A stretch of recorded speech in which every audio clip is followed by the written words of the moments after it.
All right, man. We are live. Welcome to another episode of Monday Night Live on the 10 Horse Money YouTube channel. Once again, Jonathan is doing the baseball thing. So he's supposed to show up later tonight. Last week, he went a little long on practice, and you definitely got to choose family over a Monday Night live stream with 10 Horse Money for sure. So hopefully he'll show up here in a little bit. I haven't seen him in a while. It'd be nice to hang out with him. Miss the old schlup. So yeah, I'll just be a placeholder for a little bit till he gets here and provide some real entertainment knowledge. Right, gotcha. So on the other end of the screen here, we got Lance Freeman. What's going on, bro? Oh, no, brother, just enjoying the first Monday night of NFL being back, or second week of NFL being back. So just a whole lot of nothing. In other words, waiting. That's top water time, football time, and top water time, same thing. So you're competing with Monday Night Football now. Yeah. Exactly right. Yeah, I see hella bass. He said Gabe or Bikes. You can split them, man. No hard feelings. Let's say it's 2022 now, almost 2023. Surely, gosh, we got a TV and a laptop here, an iPhone or something. We can watch them both. Titans are playing. Yeah. So I left a question at the beginning of the stream. What's your favorite late summer, early fall bait? And Kevin said a jig, shaky head, and a jig. I have to agree with that. And jig bites kind of been the deal for the last 3 or 4 weeks around here for whatever reason. I don't know if it's, crawfish thing that's going on. I'm not exactly sure, but it seems like they've really been digging a jig lately. I thought they ate a jig 12 months a year, 365 days of it too. They do. Maybe I just don't throw it as much as I should. Just whatever you got confidence in is what they're going to buy. That's how I feel about it. Yeah, exactly. Kevin said, what's up from Lake of the Ozarks? I'll be down there next week. Actually, this weekend. We've got the BFL Super Tournament this weekend. So Super Derby's coming up there, ain't it? Yeah, I'm heading down there Thursday. The $100,000 deal, isn't there? That's the following week. Yeah. Big Bass Bash is going on down there. And we'll definitely dive into that here in a little bit. Get your opinion on some stuff. So let's just get give us a little bit of background about yourself. I like a lot of people know me for different aspects of things on here, and a lot of people know me as the guy that caught all the carp on Kentucky Lake for a long time. A little bit known as a TBF national champion. That guy that talks way too much, as I'm referred to, is around Kentucky Lake more than likely. So I'm a 27-year-old guy who grew up fishing, went to college at Murray State, fished my way to college, fortunate to have paid for through bass fishing, and just I've been eating up with it my whole life. Stayed in the industry throughout college, had the opportunity to fish professionally a couple times, and just I love the sport so much, and the grassroots of this sport so much, and that's kind of how that's me. I'm no different than anybody else that loves fishing, man. I love fishing for the sport, the aspect of it, not to try to be some big name professional out there. I just enjoy it because, I just enjoy fishing. Fishing with my granddad. I've fished with Gabe a couple times. It's been the best thing I ever realized. I finally come across the realization early on in life that, man, making a living doing something you enjoy, as long as you don't turn it into a work, is awesome. But I've never wanted to lose my passion for the reason that I'm out here every day. So that's kind of my deal, why I'm positioned where I am in life anymore anyway. Yeah, I was talking on the way home from work. I was talking to Isaac from Cumberland Pro Lures, which, by the way, he's working on a pretty sweet little finesse jig. He's supposed to be dropping here sometime this fall, and he's got a football jig coming out behind that. I'm really looking forward to getting my hands on that. But we were talking about that. We were talking about how the being a professional fisherman is such a grind. There's not only is it a financial burden, but you're away from your family all the time, and it's just there's a lot of pressure. It looks like it's all glory, and it's not. It takes a special kind of person. You got to sacrifice. Dude, I love bass fishing as much as the next guy. I love tournament fishing. That's my thing. I've been involved. I started out crappie fishing tournaments when I was like 7 or 8. My dad took me one time, and Heck, I didn't know what I was doing. I mean, the fact that we didn't eat them when I was done, I was more surprised about that than the fact that we won money for going that day. You know, so just like you said, I just never wanted to make it a job. You see a lot of people hear about them getting burned out. Shoot, I don't know. You look at things a lot different when you have the opportunity in front of you to do it and see it. And I'm very fortunate to have some awesome friends that do it for a living and are very successful at it. You know, I think the world of people like Marty Robinson, Gerald Swindle, Brian Thrift. But I mean, those guys in themselves are awesome. But like I said, I've got more respect for people like Marty than most guys out there on tour, because when he goes back home, he's a plumber. I mean, he's a plumber that's really good at fishing, you know, and he does a phenomenal job at maintaining that, raising a family and fishing. So, I mean, my accolades go to people like that are able to really be at the top tier, but also still be able to support themselves at home regardless of fishing. Is it true that you and Brian Thrift have the same species of dog? We do, and he's got a girl, and for some reason, Miss Allie, his wife, doesn't want to breed him with my little Mo for some reason, so we got to still work on that. Never thought I'd have an inside dog. Never thought I'd have a little dog, and here I am with a little dog inside my house all the time. So, yeah. Brian said the same thing, so I don't feel as bad about it. Man, there ain't nothing wrong with having a little dog. I kind of had the same mindset going into the little dog we have, and she's a 13-pound schnoodle, and she's good in the boat. You know, she can step all over the place, and she's not heavy enough to break anything. Doesn't eat much. I can feel like the biggest, baddest dude across the way, and that little puppy dog comes up, and somebody asks, what kind of dog is it? There is not a single way on this world you can feel manly about yourself whenever you tell somebody, oh, he's a cockapoo. I'm like, that's just something a 4-year-old should say, man. And I'm sitting here, I've got one. Yeah. So. Schnoodle's not much better. Doug says a tube in the fall. I'd have to agree. Tube's a good one in this fall transition. Oh, yeah. Doug's been catching them on the tube lately. You know, everybody's talking about the different baits for the fall and stuff. You know, the biggest thing I realized, and I know I've talked about this before when I was on here, and anybody will tell you the same thing, you know, that's done it enough.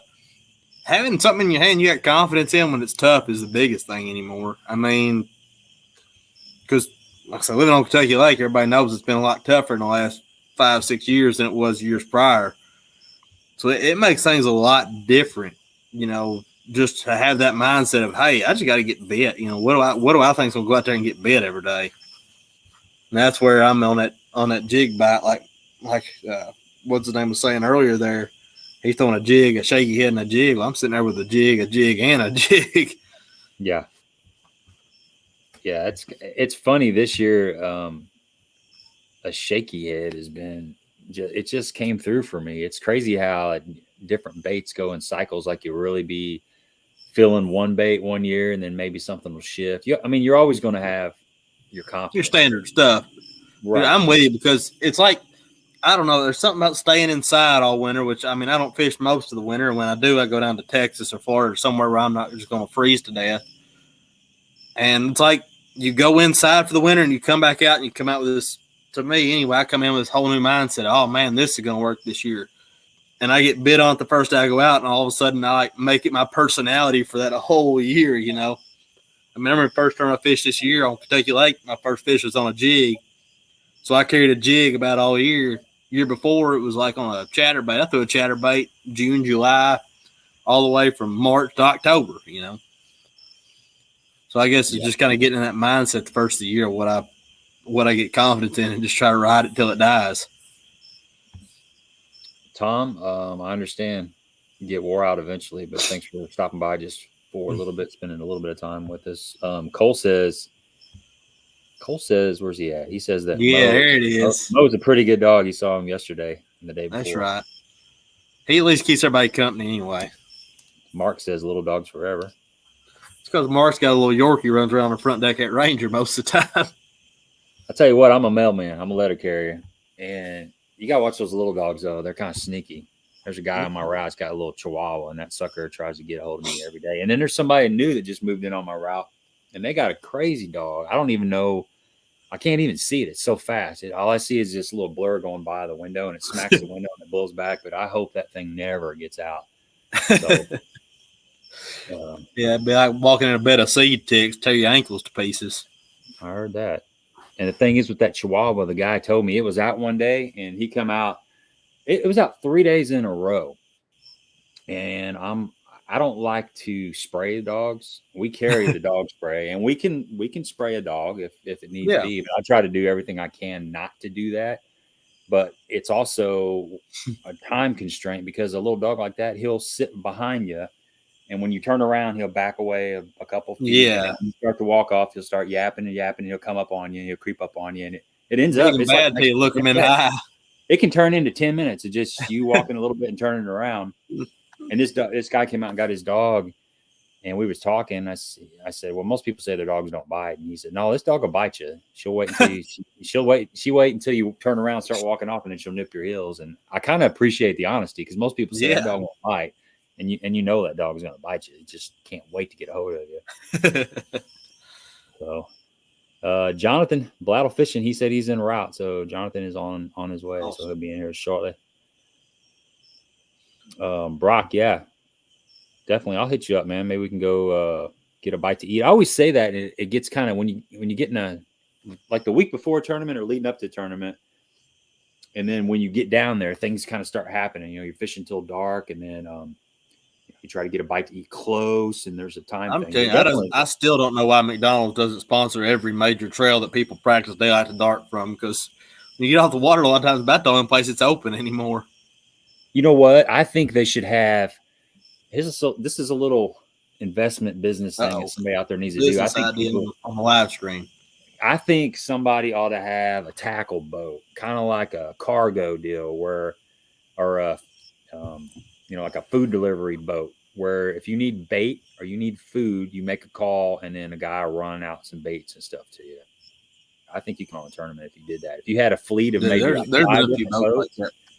Yeah, they're on a speed crawl or something, and you left a couple packs at the house and you're down to your last 3, and that's what you got confidence in. You can make a phone call and they'll come out, and they might charge you $7.99 per bag. It'd be like DoorDash all over again. Yeah, I want a McChicken. $1 McChicken by the time it gets to your house is $26 for a McChicken because you're too hungover to get out of bed or something. I don't know what the treat is. So people are going to justify paying $20 for McChicken some which way or another. Yeah, exactly. Same concept for sure. Let's see what we got here. Fishing Junkie. Oh, here we go. Brock says, Lance, can you tell us what you know about La Crosse, Wisconsin? Yeah, I know a lot about La Crosse, Wisconsin. Mostly that spotted cow beer they got up there. Anytime you go across that state line. But no, dude, that used to be the best fish factory, and still is a fish factory compared to most places in the United States. That place is, you get up there and it's just pristine water. You got such pretty water, backwaters, a little hazardous to run around on stuff. But dude, that upper Mississippi's got a lot of bass in it, and everything about that, especially that pool 8, 7, 8, and 9. So much of those fish depends on current, and that's all river systems, but especially up there, because so you got miles and miles and fields and acres. I don't know how you describe. I guess acres would be a good way of grass mats and backwaters and just stuff that looks like, man, there ought to be a bass every 30 feet. And when you hit them, there's bass every 3 feet, So we always, sorry, I'm outside, mosquito run by me. So whenever I get up there, like pools 4, 5, 5A, all the way down to pool 9, man, the biggest thing you're going to analyze yourself is mixing the current with the type of grass that you're trying to play in. And once you start getting bit, you can run that pattern all up and down those pools. I've been very fortunate to have some friends of mine that are really good, really, really good up on them pools. And man, it's almost like you can throw anything you want, whatever you got confidence in. You got to throw a swim jig, a chatterbait, a frog, a topwater. You can get out there and drag for smallmouth with a Carolina rig or something. There's everything about those pools is small areas. And you're like, man, it's only 2 foot deep up there, and there may be 40 bass in it in a place you couldn't fill a 5-gallon bucket full of water worth of. It's some of the coolest fishing I've ever been a part of in my life. I love going up there just for fun. And like I say, everything about La Crosse is awesome, from the town to the people to just the scenery and navigating those backwater. It's all cool till you get high centered on a sandbar anyway.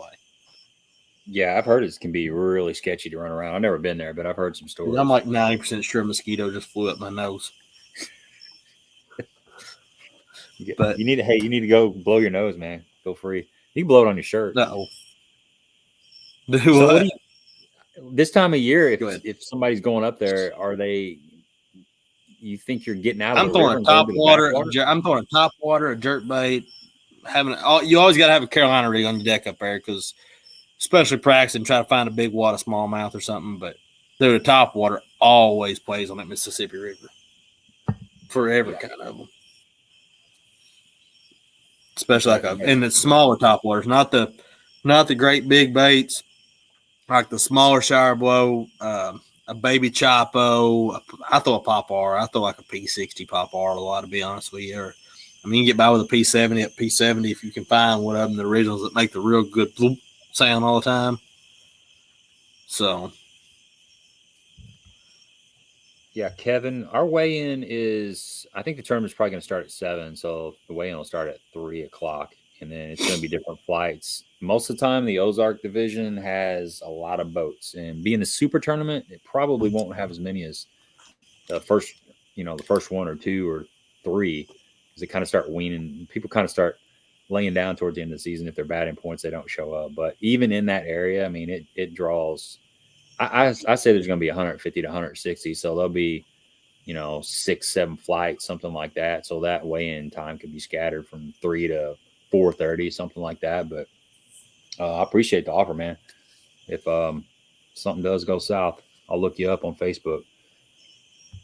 Frank says it's a common thing out there on the ice for pizza delivery, bait, beer, that kind of thing. Yeah, that gets rowdy up there in the summertime. I noticed his thing doesn't say beer on here, but I like where you're thinking, Gabe. Yeah, I know. He didn't have to put that in there. What's going on, George? Good to see you. Okay, here we go. I was going to get into this. Martin, bring it up. He said, give us a rundown on your last super tournament. Heard it was a good story. So last weekend in the BFL LBL division, the super tournament happened over there out of Paris, Tennessee, and you had a little bit of boat trouble, man. How about you dive into that, kind of break that down for us? It's really impressive to go through 3 tournament boats in 2 days of bass fishing, and I found a way to do it. I don't know. I was very fortunate. Day one, I don't practice much on this lake anymore, just because I feel like the more I practice, the more I'm gonna burn fish up. I get an idea and let my day tell me how to go every day. But I like to be in areas that I have confidence in. I kind of look at the conditions. So we started out at Paris, and I'm sitting there. I was like, man, do I fish my way up and go up toward the dam, or do I just go? And unfortunately, at this point, I know myself way too well. So I up and turn my speaker on loud, put it in front of the steering wheel so I can hear it, and I take my butt all the way up to Kentucky Dam and start fishing. Things are doing great. I catch a pretty good bag pretty quick. I had probably 15 3/4, 16 pounds, I don't know, somewhere in that range. And I hit a wave wrong behind a big boat, and my motor won't trim up. And I'm like, uh-oh, that's not good. And being as I've had a Mercury the last couple of years, I knew immediately. I was like, trim pin backed out. So I was sitting there debating in my head. I was like, man, what do I do? I was like, I can run 40 mile an hour. I'm on the other end of the lake. What do I do? So I looked at the gentleman I was fishing with. I said, hey, we're going to run back down. I said, I don't fish around Paris much this time of year. I said, but I know some stuff I fished earlier. So we went 44 mile an hour from the dam back to Paris and made it back with plenty of time, thankfully. But it took me a pretty good piece at 40 mile an hour. We got back down there, and I caught me one more good fish at the end of the day, and I caught right at 17 pounds. I say really fortunate blessed. I'm tickled to death to catch every bass I catch in the first place. So I end up loading my boat up. Trim pin's gone. I'm like, I don't know what to do. So I'm fortunate enough to have my really great friends let me borrow a boat. I tried to for the Phoenix MLF bonus and made sure I got another Phoenix. Took off that day. and just wasn't smart enough to think about asking about the batteries. I assumed they were charged. I tried to charge them up. They just went bad. I mean, there was a bad set of batteries in there.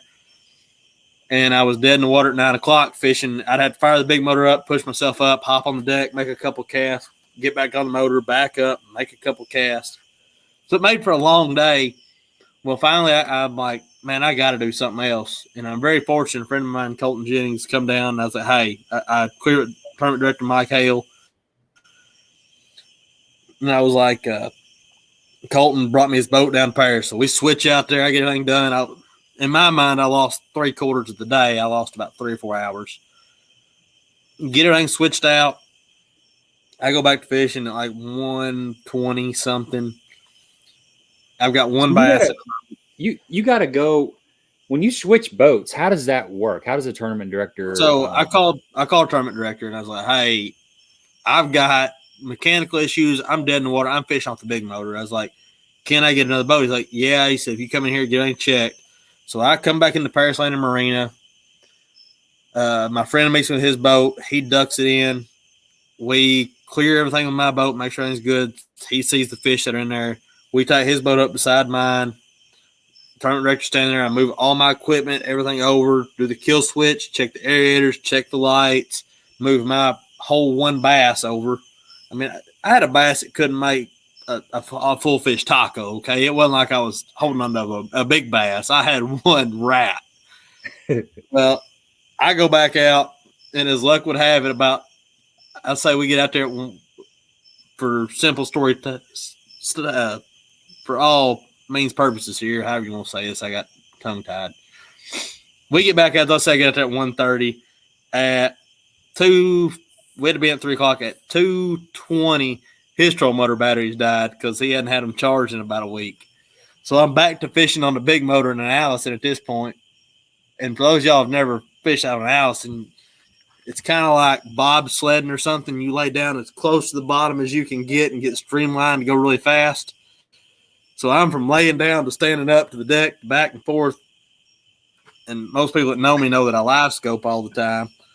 So I have to choose. I've got just enough battery. I can choose between steering or letting that prop spin about that speed right there. So I chose the steering to aim my Livescope, and I'd push myself up, and I pulled up in a little current break, and I see 10 to 15 of them sitting there at 250. First cast to catch one, and by the time I get him unhooked, throw him back in the live, I get back up for a second cast to catch one. I'm looking down, and it's like 253. I pull back up again on the big motor, aim, still see him sitting there and miss them. Make one more cast, miss them. Oh, at the time I was like, I got to go. Made it in with about 19 seconds left, I think, if I'm not mistaken. But I caught them last two there in the last second, you know. So yeah, that was my fun Super Derby. Well, you handled it well, man. You handled it well. A lot of people would have just been completely frustrated and, you know, butt sore, but you handled it well. Where were you at when you made that run back to meet Colton? Where were you? How far up the lake were you? How far down the lake were you when you made that run back? I was at Slade Creek. I was on the north end. I was at the mouth of Slade Creek when I had to call him. So pretty much the whole distance of the lake's what I had to run back down. Jeez.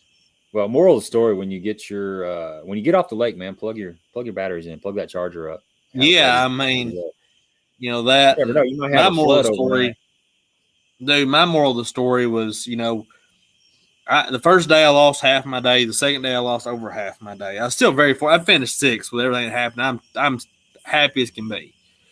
But I was sitting in second after the first day, and I was like, man, I'm about to blow this thing because last year I tied for second in the thing, and I was like, man, I'm gonna get them together this time. And it just didn't pan out that way. But I mean, all that happened in the last 4 casts I made of the day were the reason I got paid in the afternoon. So I mean, it, you know, regardless of whatever adversity is thrown your way in a tournament day, you just got to figure a way to shake it off and go on, because everybody else is dealing with the same time frame you are. They've got their own problems. You got yours. Figure your way out and try to catch one. That's all you can only control what you can control out there, and that's all you can make work. Yeah, and a lot of people would have been done. They would have put the boat back on the trailer after all that. But like you said, that last 10 minutes got you paid and got you Oh yeah, I mean that made the difference in probably 12th place and 6th place in those last 4 casts. I caught 2 of them. We were coming back. We were south probably. Oh, we weren't too far down there. We were probably 20 minutes away, 15 minutes away, and we made that run. We left a little bit early just to make sure, and we come underneath the bridge there by Paris, and my boater said, "We got about 15 minutes left. Do you want to fish?" And I'm like, "Heck yeah, I'm not going to leave. I don't want to leave 15 minutes out there in the water." Because I didn't have anything to boat. He had one in the boat. And we started out there on the point, and we started working our way in towards the marina, and we had about 2 minutes left, and he loaded up on a chatterbait, and I netted a 4-pounder there, and we literally had just a couple more casts, and we had to go in. So same kind of deal. That last, it only takes one hook set to put one in the boat, and you don't know exactly when it's going to happen. Exactly. I tell everybody all the time, it's like, man, the way I analyze my day is really strange. I mean, I'm really animated in my mind throughout a day, dude. To be inside my head in a tournament day would be the most exhausting thing in the world to anybody else. Because if I got an 8-hour day, I look at it as I've got 8 sections in that day at least, if not more than that. Or really 16. Every 30 minutes, I look at it as a whole new lake. I restart. Like, all right, I'm putting pieces together. What am I going to figure out in this puzzle? What am I going to figure out on this piece and that piece? And by the end of the day, if you do that, I mean, you fish enough tournaments in your own mind. You fish 8 different sections of the day. You're going to piece something together by the end of it. And that's just how I analyze my day. I take piece by piece, and I section them out in a way that I compartmentalize and figure out what's going on with each day with the conditions. Because, dude, it changes so much up there anymore. All lakes, with technology, with so many guys are so good anymore, and it's all fishing. Technology is just like we're using this computer today. Everything adapts, everything learns. People are going to adapt. That's how they're going to learn more. It's easier to share information. It's easier to share a lot of things. So the fish adapt just like people do in learning and figuring out what's going on. So you have to change all the time. And that's what I try to keep an open mind on the water every single day. Yeah, you have to. There's no doubt about it. These fish they get a lot of pressure, and they move around, especially on Kentucky Lake. Obviously I don't fish it like you do, but I've been down there enough to know that those fish move around. They move around a lot, and they do that on just about every lake. And they change they're changing all the time. It's you got to really work at it. It's called practice for a reason. It's exactly, man. If bass fishing was a sport like any other sport, I mean, you could practice enough and win every time. You'd be Kobe Bryant, LeBron James, Michael Jordan. There's always going to be great people and people that are really good and dominant for a while, but bass will keep changing if you don't change with them. Like everything, it's all cyclical. Somebody go up and down, have a hot streak, and then get rough and up and down. And that's what's cool about this sport. Yeah, it is. It's definitely really streaky. It's definitely really streaky. Bill, thanks, man. I did make the regionals. That was an interesting tournament. So I was sitting in 20th, and out of the back of the boat, I need to put one in the boat. If I just put one in the boat and put one in the live well that's over 15 inches, I'm going to make the regionals. So that was goal number 1. And it took a couple hours to do it. But once I got that one in the boat, I'm like, okay, cool. I can relax a little bit more. And a little bit later, I caught another one. And I was thinking it's going to take 6 pounds to make day 2 in that tournament. That's just kind of, I had a goal set in my head that it was going to take 6 pounds. And when I came back, I had 4 pounds, 6 ounces. And Mike said I was in 14th place. No, I was in 13th place at the time, or maybe 12th or something. I said, really? And we were boat 90. There was only 95 boats in the tournament. So he said, you're fishing tomorrow. And I said, really? I didn't even think in my head that I had enough to make it. I'd already kind of put that out of my head. I was like, well, at least I made the regionals, because I thought I needed 6 pounds. Well, it didn't. It turned out that I didn't. So I was surprised, but it's man, you got to keep your bait wet. You just got to keep casting, keep your bait wet, and keep focused. There you go. Here's one from Andy. I think I know the answer to this. Lance, would you rather fish Kentucky Lake or Barkley? Well, Barkley's about 150 yards that way from me right now, so I'll tell you that answer real quick. I'd rather be on the little mud hole, little Barkley, than I would be Kentucky, and that's just because I know it. You know, that's like anybody. Would you rather sleep in your own bed or go sleep in the hotel? And not that it's necessarily the same, them being this close, but I like Barkley better just because it's a little more ice, a little harder to figure out, and you know, it's like the little sister to Kentucky, but it's just I like it dirtier water fishing. You know, it's a little shallower. You know, there's just more to me. There's more things to do over here. I mean, for the most part, because of the dirtier water. So I like Barkley better for that reason. But nonetheless, you ain't gonna catch the head of fish over here like you would on Kentucky either. So, and I catch a lot of the keepers I catch on North Kentucky and South. You know, I say North Kentucky, 79 Bridge to the dam. That's what I consider north anymore. So I mean, I don't tournament wise, it's a tie. It just depends on the day. But day in and day out, I'm gonna fish Barkley probably. Do you think in your mind, do you think Kentucky and Barkley, do they fish smaller to you now? I mean, you've been fishing. It's a huge lake. They're both huge. It's massive amounts of water. But have you fished it enough to? Okay, you cut out on me there, Gabe. Where the fish are at.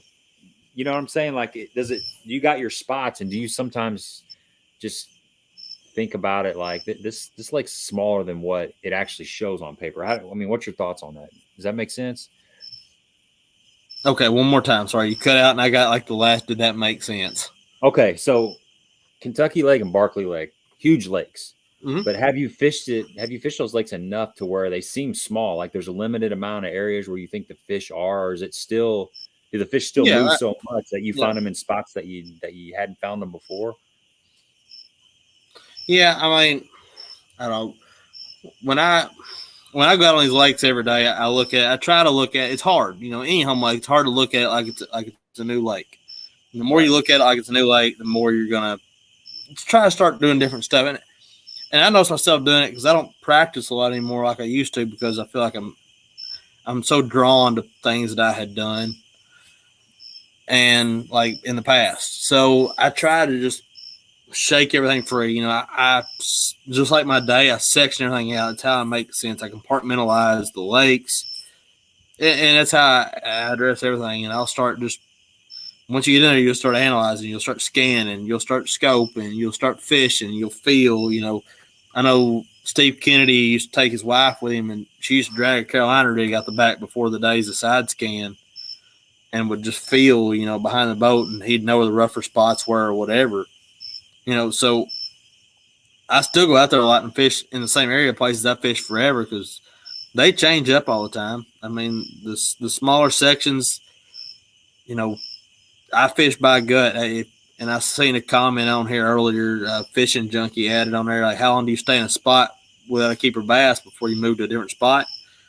The minute I don't feel like I'm going to catch one there, I'm gone. I mean, it's all – I don't spend 30 seconds at a place. I don't make a cast at a place I don't think I'm going to get bit at.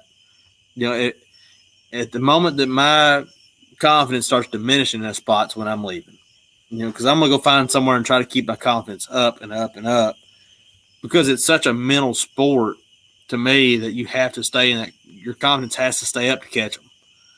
And, I mean, I'm the world's worst about sitting there talking to myself.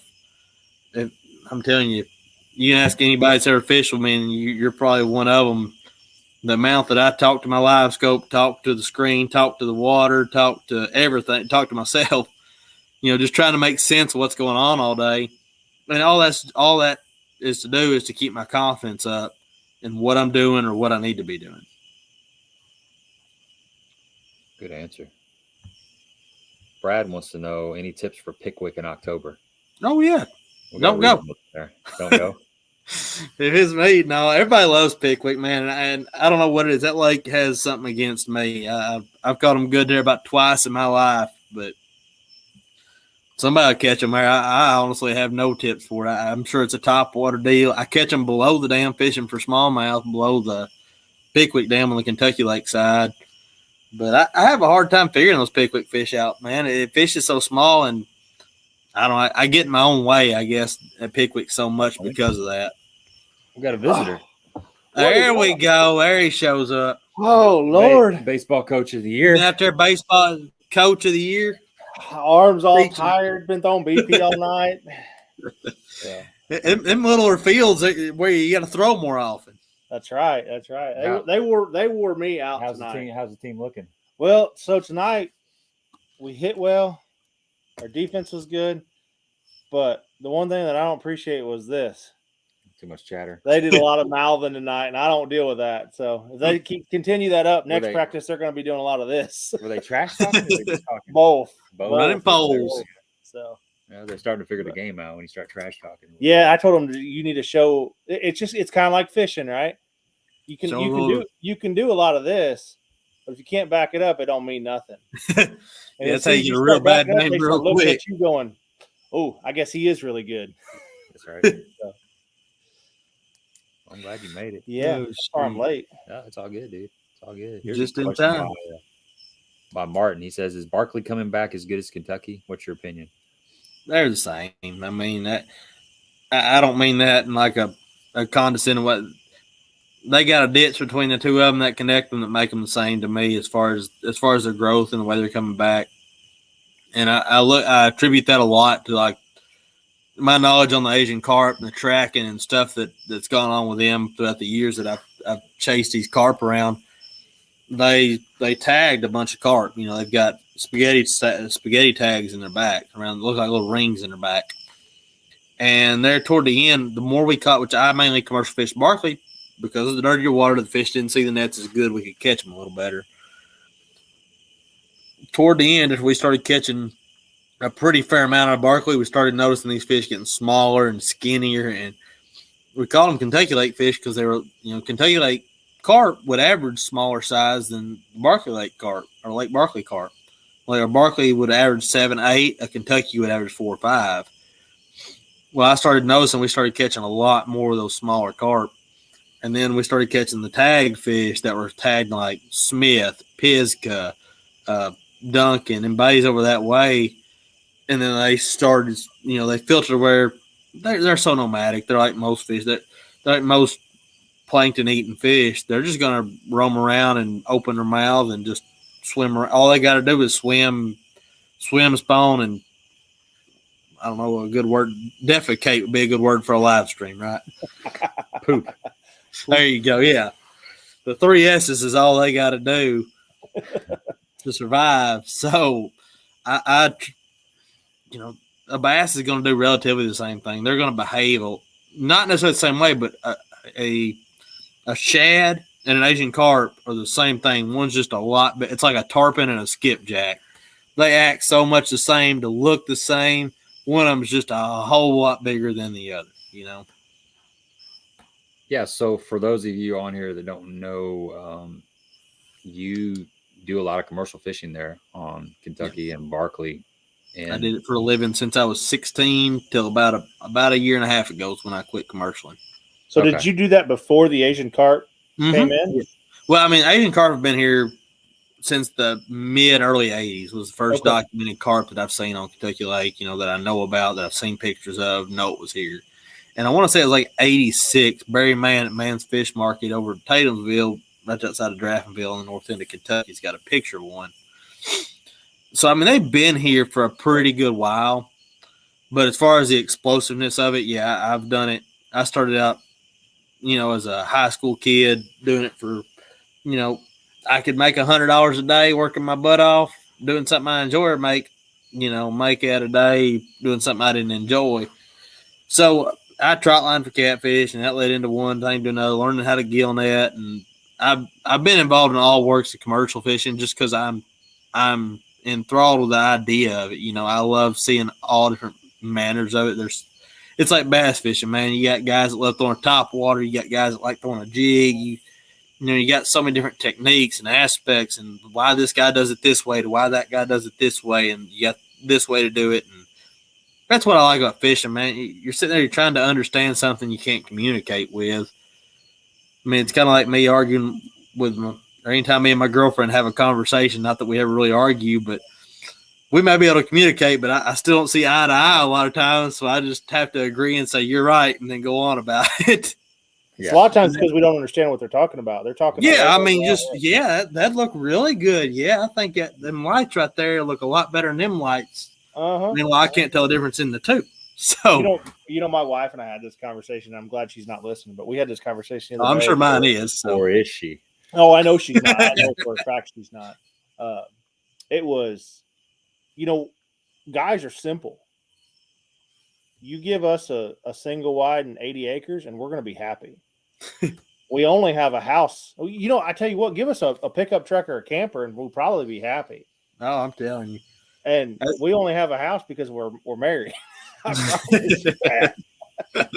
guys are walking on eggshells. See, your wife is upstairs. She's with an earshot. I'm just listening.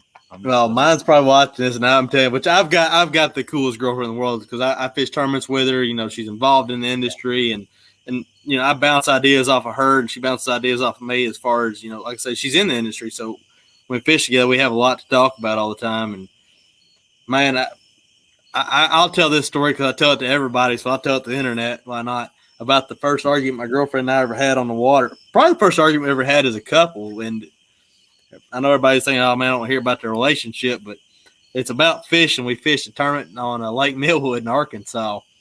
We've been dating about 3 months. Catch them on a frog. First thing that morning, I lose 4 just, everybody loses a big. And I lost 4 great big old fish that morning. And I'll never forget when the 4th one come off because me being the smart aleck that I am, turned around, and when he come off, I was like, golly, these fish got worse commitment issues than I got. Come to find out that's not what you tell your new girlfriend of like 6 months. So for about 3 hours, she didn't say nothing. I was like, man, she's awesome to fish with. She doesn't talk much. She just stays back there and fishes, And then I was like, man, you've been quiet. Everything okay back there? And I was like, now I see what everybody talks about shutting up and just minding your own business in a married relationship. Yeah. She's gonna come on here sometime here in the next absolutely months. Yeah, you'll have to make sure you bring that one up whenever it comes up about frogging commitment issues. Well, I'll write it down. We'll bring it up. What was that, Millwood, right? Oh, yeah, that was Millwood. Yeah, she's a heck of a fisher. Dude, gal. She's awesome. I mean, only woman to ever win a BFL regional, I think, won AOY in her division. I know everybody tries to brag on their better half, but I'm telling you talk about one that's awesome. I've got one, and one that pushes you to do well and fish and go enjoy your life. I've got a pretty good deal on that. Well, Daniel T says it's always a good thing until she outfishes you. It sounds like she's probably outfished you a bunch. We fished a Thursday nighter on a little lake over here by the house one night. We had almost 16. We got beat by my tournament partner, had almost 17. I didn't catch a bass that night. She caught all of them. It got to the point where the last one come up there, and I just stood there with a net just like this and just like, you can throw up there and catch him. I'm going to dip him. Ain't no reason me casting. Throws up there and catches like a 6-something. Oh, Lord. Yeah. So I want to dive back into the commercial fishing thing for a little bit. So when you're out there, your target species is the Asian carp. Mm-hmm. How do you locate an area to start netting? How does that happen? There's different aspects of gill netting. So I'm going to use, I assume you're talking Kentucky Lake. Sure. Let's just stay on Kentucky Lake or Barkley Lake. Yeah. So Kentucky and Barkley Lakes, all you can do is gill net. There's multiple meanings of seining. There's several different ways to catch carp, but for all practical purposes on this lake, gill netting is all they allow us to do. Man, so it's all side skin based. If they're out in the open where you can't close them off, they're super smart animals. They're super aware. They're finicky, hence the reason they jump and they bull. Every time a bird flies over, they scare. If you've been out in the lake, you'll see it. Those carp act a lot like cattle, and they move in a school together a lot of times, especially as it's colder. I always say below 60 or above 80 is when you catch a carp. That in-between stage, they get real spread out. They get super smart. And I say smart, they get real webbing shy. Because, like I say, they're incredibly intelligent. At summertime, you got to fish for them at night. Wintertime, you can daytime fish. And you got two options. You can circle them, what they call circle setting, which when you find a school that's kind of out in the open, you can wrap them up. When you do that, you're going to catch the majority of the school, or what's going to at least hit the net. I'm not going to say the majority by any means. You may catch 10,000 pounds out of 60,000 pounds that's sitting there. Or you got what we call blocking, which was what I always did because it was easier when I ran two boats because they're super fast. As soon as they hear a boat come in there, they're going to start working their way out of that bay, especially a metal boat. So what we would do is I would always have, just what we did, I always had a boat sitting on the bank ready to go as soon as we'd shut into a bay, and I'd start scanning there, and we'd have a radio. If I saw enough set on, I'd haul on the radio, and I'd spin that boat around. We'd meet in the middle and cross, and we'd start making a maze, and then we'd block them in there, and then we'd just make a maze of nets back there behind it and try to confuse them fish, cutting circles around and zigs and zags in the net. And man, them fish, and then you start pushing them up to that net like you would cattle, like pushing cattle up to the front of a fence. And it was so cool, whenever I first started figuring it out, they call it driving fish, blocking fish. And we started figuring that out years ago. And man, I was just obsessed with it. You could see just thousands and thousands of fish jumping in the air all around and pushing the nets. And man, I loved it. It was my fight. I enjoyed that almost as much as I loved bass fishing. Catching 20, 30,000 pound of carp in a day. And then, like I say, after a while, I just, with what all was going on, their research methods, and I'm not going into the Bigfoot story all over again if I got into everything behind it. But I backed out of it the more they got into the research methods, and now I don't mess with it too much anymore. I support the guys that are doing it. Those are the hardest working people I've ever been around. And let's see, George told me, gill nets. We use gill nets. Those carp were so smart, you had to float them from the top of the water to the bottom. And you couldn't, if it sunk low, those carp would want them to go over it. Or if it wasn't on the bottom, they'd go under it or around it if they could get around it. They're super smart. As when you stretched them out, you'd watch them run back and forth on that net. And until you pushed them in there, made them go, they weren't going to go in that net. Wow. So they're very aware of that net being there. They are super adaptable fish. It's incredible to watch how fast they adapt. Like I say, I could idle over a school of fish in a bay with a bass boat and then not move. I could idle over them with one of my commercial boats and they haul out of there. I don't know if it's a sound difference that they learned, but you could definitely tell a difference. So, they're super adaptive. How many commercial fishermen are on Kentucky Lake today? Kentucky and Barkley. 15 Okay. crews, I'd say. I'm telling you, are they still? There's still plenty. You think that's going to be going on? Is that going to be a viable source of capturing? As soon as the subsidy ends on the carp for the lake, fishermen will leave the lake and go to the river because there's more and they're easier to catch on the river. So as soon as they stop subsidizing the carp on Kentucky Lake, you'll see all the fishermen quit fishing for them. Okay, gotcha. We're still a ways away. That's what drives Kentucky Lake. The reason the carp fishermen are out there. Yeah, we saw a bunch. I saw a lot more down south than I remember seeing up north. I don't know if that's just and the time of year. The time of year means a lot to how they act. Like I say, that 60 to 80 range. When you see them on top of the water, they're hard to catch because they're already up there. They ain't got to go far to jump over that net at that point. They're going to see the float line. They're going to go right over it. So this time of year, that water temperature's hanging all around that 80 degrees, 70-something degrees. They're hard to catch. They're super smart that time of year. And they're just, when you see them on top of the water like that, you're going to see a lot more of them right now than you will in the dead of summer or the dead of winter. Now, unless you turn your graph on, you'll mat a screen out. Yeah, it's funny that you see a perfect outline of like a cartoon fish on the side. Oh, yeah. The big tail. It's like a little kid drew a fish. It's a perfect fish. Yeah, it's a perfect fish. It is. It's funny. I was cracking up. We're out there. That's how you learn when side scan. That's how you, on Kentucky Lake, that's how you learn that you ain't that good. You're judging your shadows right there. to pick out a bass that big. Nah, it's exactly. You're looking at a 12-pound fish and, you're seeing that thing watching them run and everything else. Exactly. Hmm. There was a question down there about the fishermen on Kentucky Lake, those 15, 16 fishermen. Are they competing against each other, or are they all in it for the greater good? It's A little both. all fishermen are going to compete against each other. I don't care if you're out there in a pond bluegill fishing. There's always a competitive side to it to a point.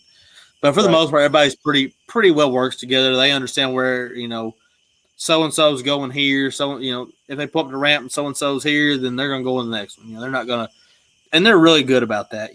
People Well, it's about money too at the end of the day, right? I mean, you're not out there just out there. That's their livelihoods. I mean, that's how they're making a living. I mean, it's exactly, they have to make a living doing something. So, I mean, yeah, it's about the money, but it's also, I had this is getting a personal attachment to it, but I had a real emotional attachment to what I did because I felt like I was making a difference every day. I come home sweaty, bloody, how many jobs you go out there and you shake the ice off of your clothes every morning and excited to go to work? I like to get out there every day because I felt like I was making a real good difference. I was making a positive impact.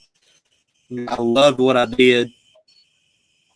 But eventually, like I say, it got so political. I just, it made it not fun for me anymore.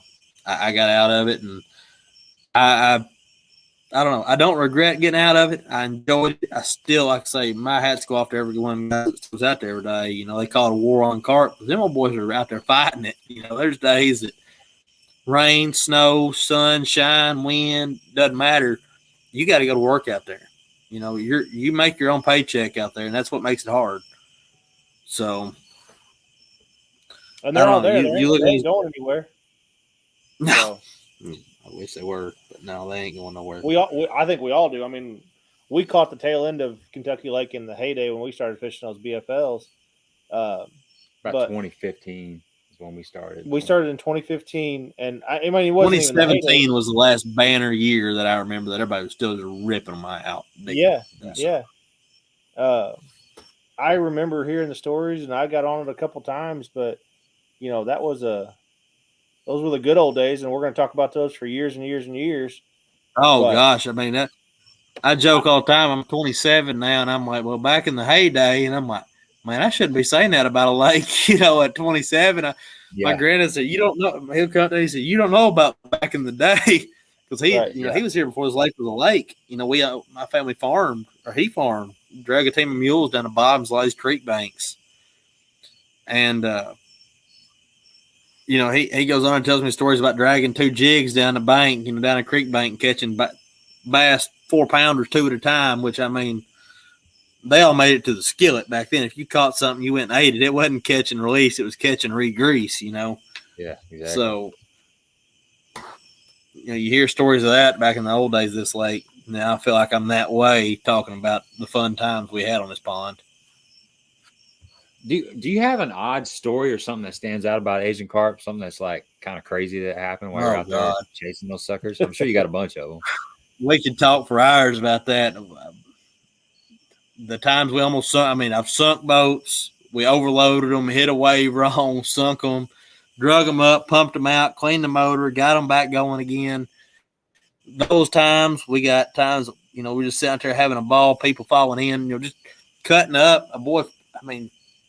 There's all kinds of stuff that I could go in about. I mean, the amount of them I've gotten hit by over the years, I don't know. I've hired several different people who have worked for me over the years, and, everyone, everybody loved it because we always had a ball. I mean, we was out there jamming music, having a big time, everybody had on boat with me. I really enjoyed what I did. I enjoyed working with people.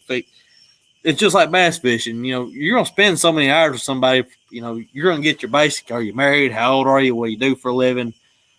I know we come up about the Bigfoot conversation back in when I fished with you. About 9 o'clock, you run out of the basic things to talk about. So you got to make it interesting. And, I love people as a whole.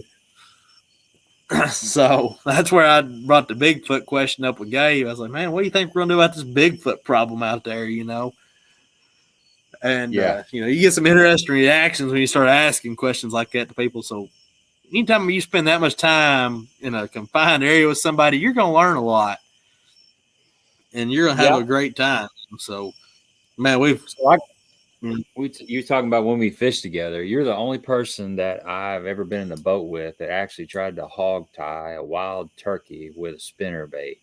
That was impressive. About got it. It was a chatterbait, and I could have done it. Chatterbait. Yo, you had it. Yeah. And you had an A-rig on the deck. If you really wanted to get the job done, you could have made it happen for sure. No, I feel like an A-rig would have been cruel. A chatterbait takes some skill. Yeah. Well, you made it jump a couple times. Oh, we got a video too. Go back and check it out. I remember looking back, I said, "You don't want to PETA people, are you? Because I'm gonna come in with something today, even if I don't catch a bass." Nothing against the PETA people, to a point, I guess. Well, this world's big enough for everybody. That's right. That's right. People eating tasty animals, right? Right. Fishing Junkie says, "What's a good color and a bait to use fishing dirty water flats with a ton of bait on top?" There's a lot of detail in that question. A lot of variables. Whichever one you think's gonna get bit. I mean, that's not a smart ass answer. I throw something. If there's a lot of shad up on top, I want to throw something. A shad's white and brown water is white and clear water. You know, the shad's gonna be the same color of water he's in. So if I'm throwing a reaction bait, I'm gonna throw something more shad based. Now, if I'm dragging, regardless, you know, no matter what kind of bait's up there, if they're active fish, if I'm dragging something, I'm gonna sit there and I like my black and blues, I like my green pumpkins, but in that dirtier water, I can tell you right now, I'm that black and blue pretty through and through on a lot of things.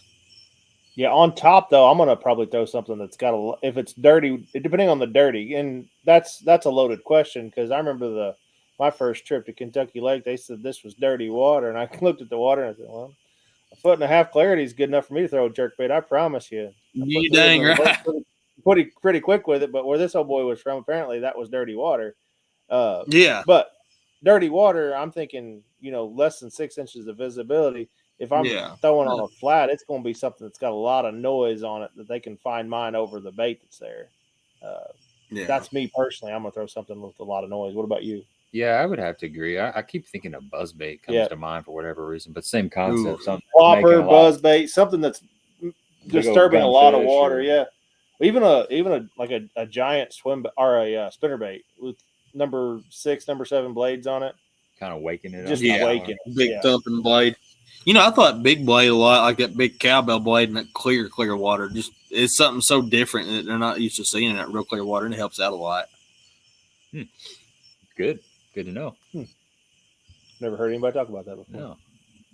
No. Little secret inside juice with Lance on a Monday night. That's right. And everybody's watching football. They're missing out. Well, there's 76 of you guys in here that are devoted. Yeah. I don't know. You may have football on in the background. Or maybe we're all in the background. I don't know. Okay. There's room for everything. We already said there's room for everything in this world. That's right. Andy wants to know, what is your lens of choice in the Bio sunglasses? Probably the rose mirror. I really like I've got violets that I've been wearing, like these bright purple ones. I love the pinks. Like I say, the rose mirror, they're low light lenses, but what happens is if you start your day with them, like let's say I'm trying to fish, I get there at daylight, I'm going to start my day. When I walk outside, I'm going to have whatever pair of glasses I'm going to wear for that day. And you allow your eyes to adjust to that lens so it doesn't give you a headache. The purples are really, really low light lens. They're called violets. They'll mess with you if you wear them all day and you just take them off and on. The roses are just a step below that. So they're 100% blue light blocking, which is where if somebody that stares at their electronics all day comes into a big factor for me as far as, not coming in with a headache at the end of the day, being able to still see good in the water. So like in the BFL this past weekend, I had the roses on the first day and the purples on the second day because it was darker the second day than it was the first. And that made a big difference. I mean, I could see a lot more stuff in the water depending on where I was that day, as far as throwing at a stump or a rock, or whatever I might have been aiming at. I could cut the water down a little bit more, which is why I think the Bahios have the best sight fishing lenses. Their technology has made them in the sunglasses market, they're the clearest lenses in the market now, and it's pretty cool because they actually earn the title to say that. You know, no one else can say that, so they are proven the clearest, which is really cool because I mean, you know, this is only a 1.5 year old company that they've started with, and they've done an awesome job. I feel like, especially with the technology and the reason, you know, everybody that works at that company is all fishermen, so they build every one of their lenses to cater to fishing. Each one of them has a purpose. So that's what I like about them. And like I said, that's why my go-to choice is the rose mirror, because I can wear it all day and it not bother me. It brightens everything up, and I'm going to see better in the water, and I'm going to get that blue light blocking. Yeah, I got a couple pair of them as well. I started wearing them. It's been about, I don't know, like 4 months ago or something. But first thing I noticed was how good you could see the graph still. It seemed like I could still see my graph. A lot of times when it's sunny out, you have problems seeing your graph, and I was able to still be able to see what was going on. And I'm kind of a Livescope junkie now, so that was real important to me. So it's Bahio, right? Yeah, Bahio means the shallows in Spanish. Yeah, I've been saying Bahio. I don't know. Bahio. It's all the same. It's kind of like muscle and muscle. You know, one's the shell in the water and one's the thing on your arm, you know. That's why my biology teacher in high school, he said, it really depends on what part of the country you're from, because it's tuna in one spot and tuna in the other spot. Tuner. Watson calls them Bahos. So, I mean, James Watson calls them Bahos. I mean, Baho. Yeah, I mean, that's what my biology professor used to tell me. He's like, listen, he said, anytime you're going to put anything scientific, he said, don't matter how you say it, just matter how you spell it. He said, that's why I call them muscles and the things, the shells in the bottom of the lake, a mussel.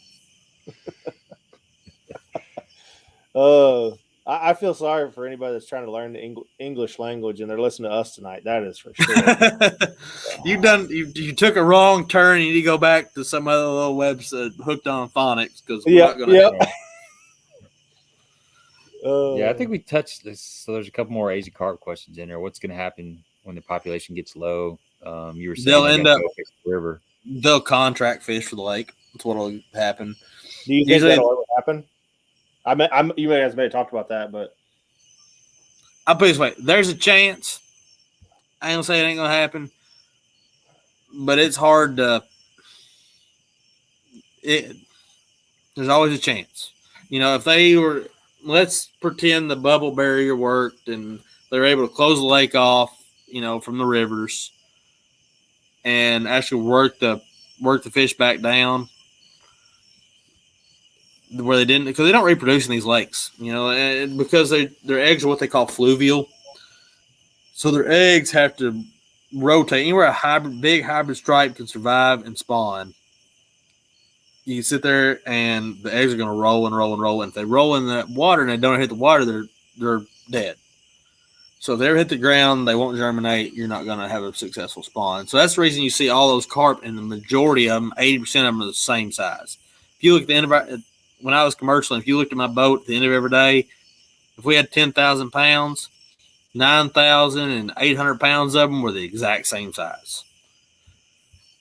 And they're all from that 2015 age class. Okay. Hey, folks, we didn't say the magic word yet. We're getting ready to, though. I did on accident, I guess. I don't know. You said Bigfoot, but you didn't say the other word. Oh, okay. Okay. You can say Bigfoot. My bad. I don't know what the magic word is. It's like muscles and muscles. There's two different words.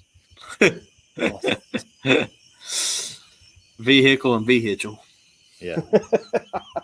Exactly. What does a pound of Asian carp pay? What's that bring? So at its peak, it went for about a quarter pound. Now I think it depends where you sell, what's going on. There's subsidies here, there, anywhere from 8 cents a pound to 20 cents a pound. I think it's about what it's going for now. So, what's an average catch? Depends on the fisherman. You know, that's like going up to somebody in the BFL, say, you know, what's the average catch? You know, you got somebody with 20 pounds, you got a guy that didn't catch a bass. So, right. You know, that's a loaded question. A good catch is 4,000 pounds per person. You know, that's kind of what we, you know, that's what I used to try to shoot 4,000 a day. Boat? Do what? You said per person or per boat? Per boat, you know, per team. Okay. So that's how I always kind of looked at it. The hard way to make a living. Let me tell you, I just did the math. Oh, you had to work. I saw somebody had a comment on it earlier, and it may have been Tabor, boy, it worked with me for a little bit. I mean, we had a ball, but it was, and we worked long. We worked a lot of days. We worked 7 days a week, daylight to dark, and, never stop or dark to daylight. It just depended. So it was a hard way to make a living, but it was, like I say, to me, it was worth it because I felt like I was making a difference on my home lake. Right. We're not talking about travel rods and men's body lotion on here, George. Do what? Yeah. George said Scott Martin promotes them. Yeah, promotes them. Yeah. Promotes them. I know what he's trying to say. Yeah, me too. I couldn't say it, but I know what he's trying to say. I guess him and his daughter Hillary both wear them. So.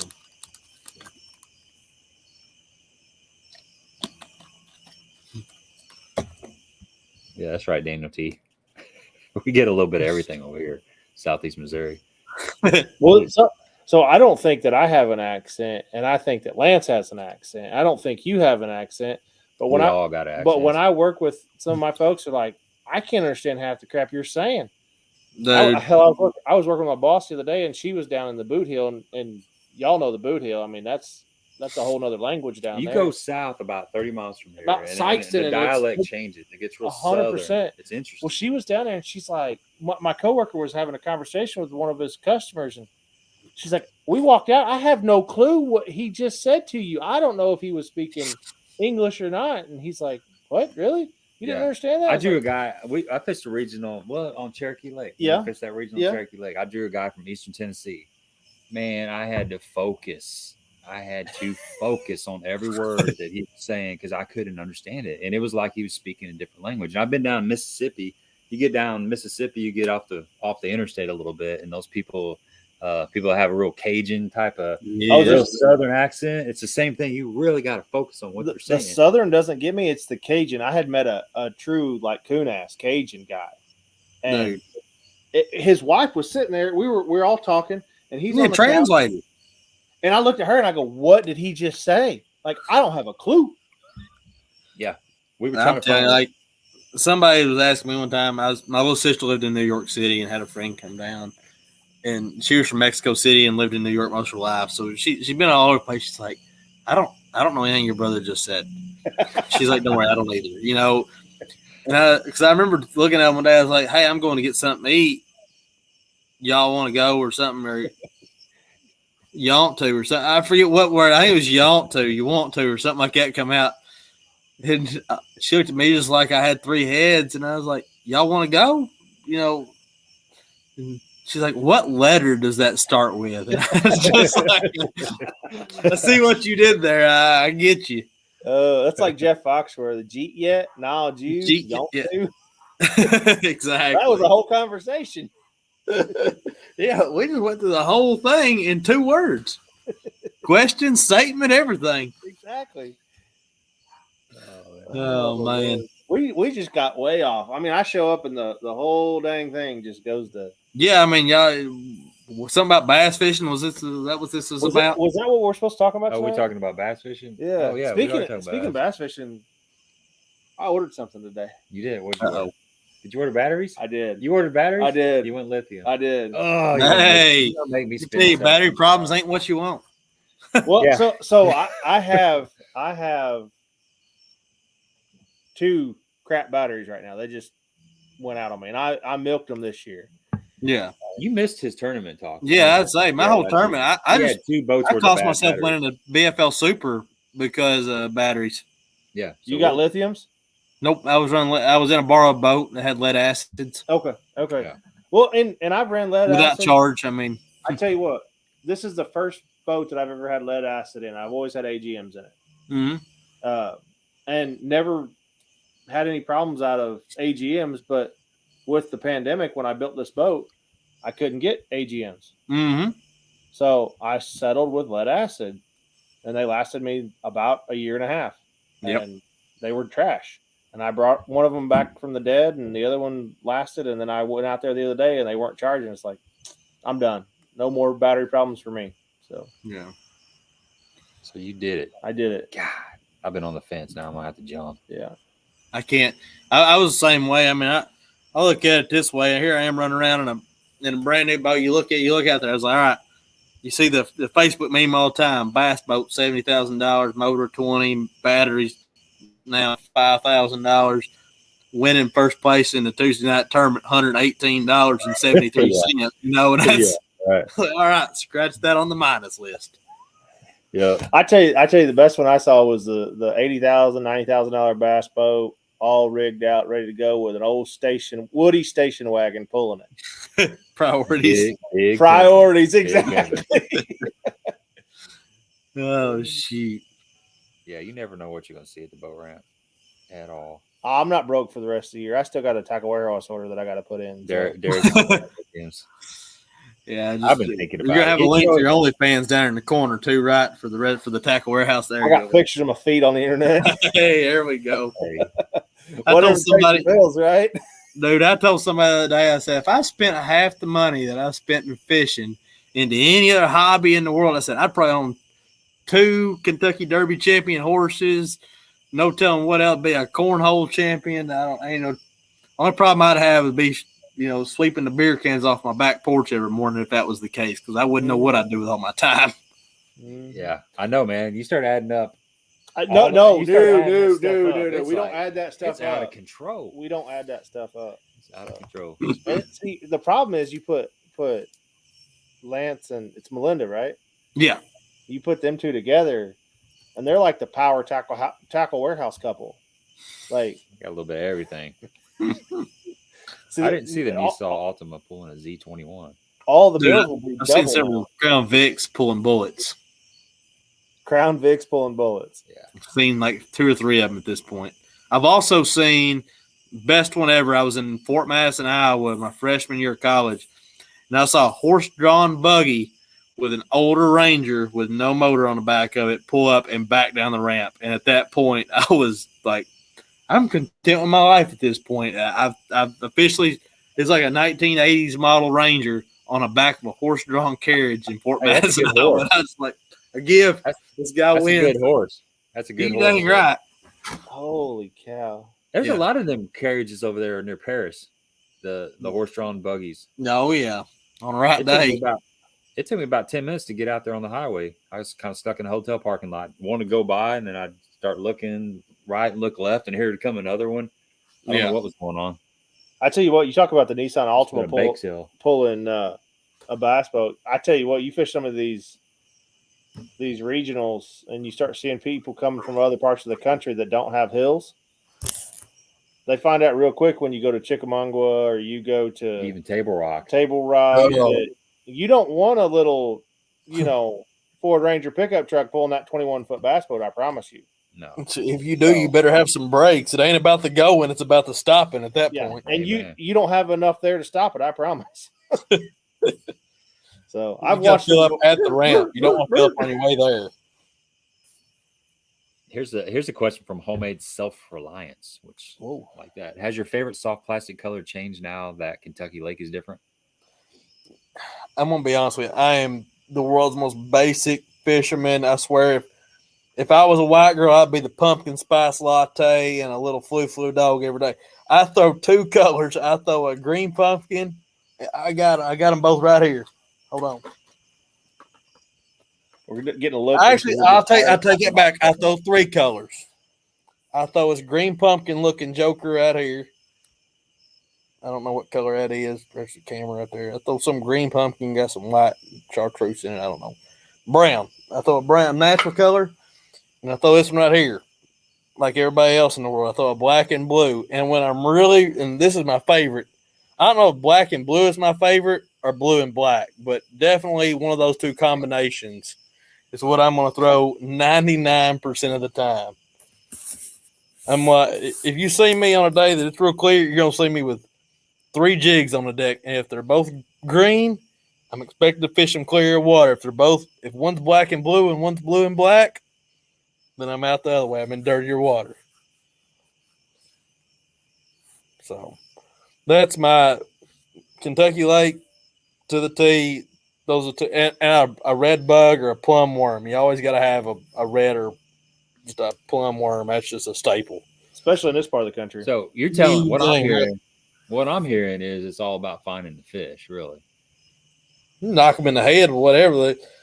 I look at it this way: if you hit them in the head or surprise them good enough, since a fish doesn't have lungs, and this is my thought process behind it, and the way I picture it down there, swimming a jig by his head down there, and you come up behind him, and you scare him, and you yell, and instead of yelling because they don't have lungs, they got to inhale. So instead of screaming, they just inhale. And they go, and when they do, they open that mouth, it sucks that jig in there, and that's when you catch them. You got them, man. You just got to scare them. And then when you miss them, when they blow it out, right? They go, "Ooh!" Yeah, if they ever do that one, you're having a bad day. Yeah. They go, they have to get with a mouth shut.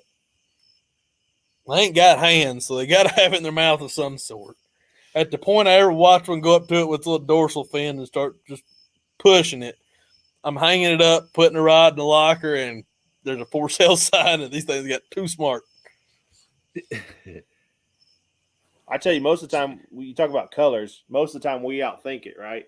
Oh. Like every day of the week. I mean, that's why there's that bass sees chartreuse and white as the same color the other day. What's that? What? Come again? I missed you. Bass, this is coming from a fisheries biologist, sees chartreuse and white as the same color.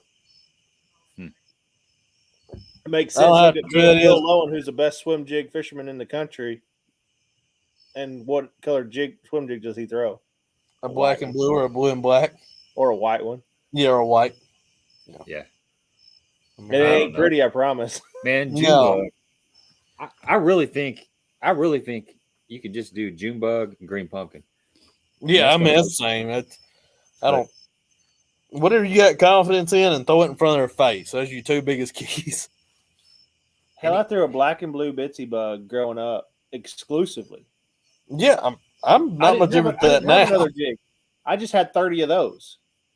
Yeah, and now I got 200 jigs. Shoot, I remember fishing with an older gentleman one time, and I'm telling you, he's like, "Oh, I don't think this is working."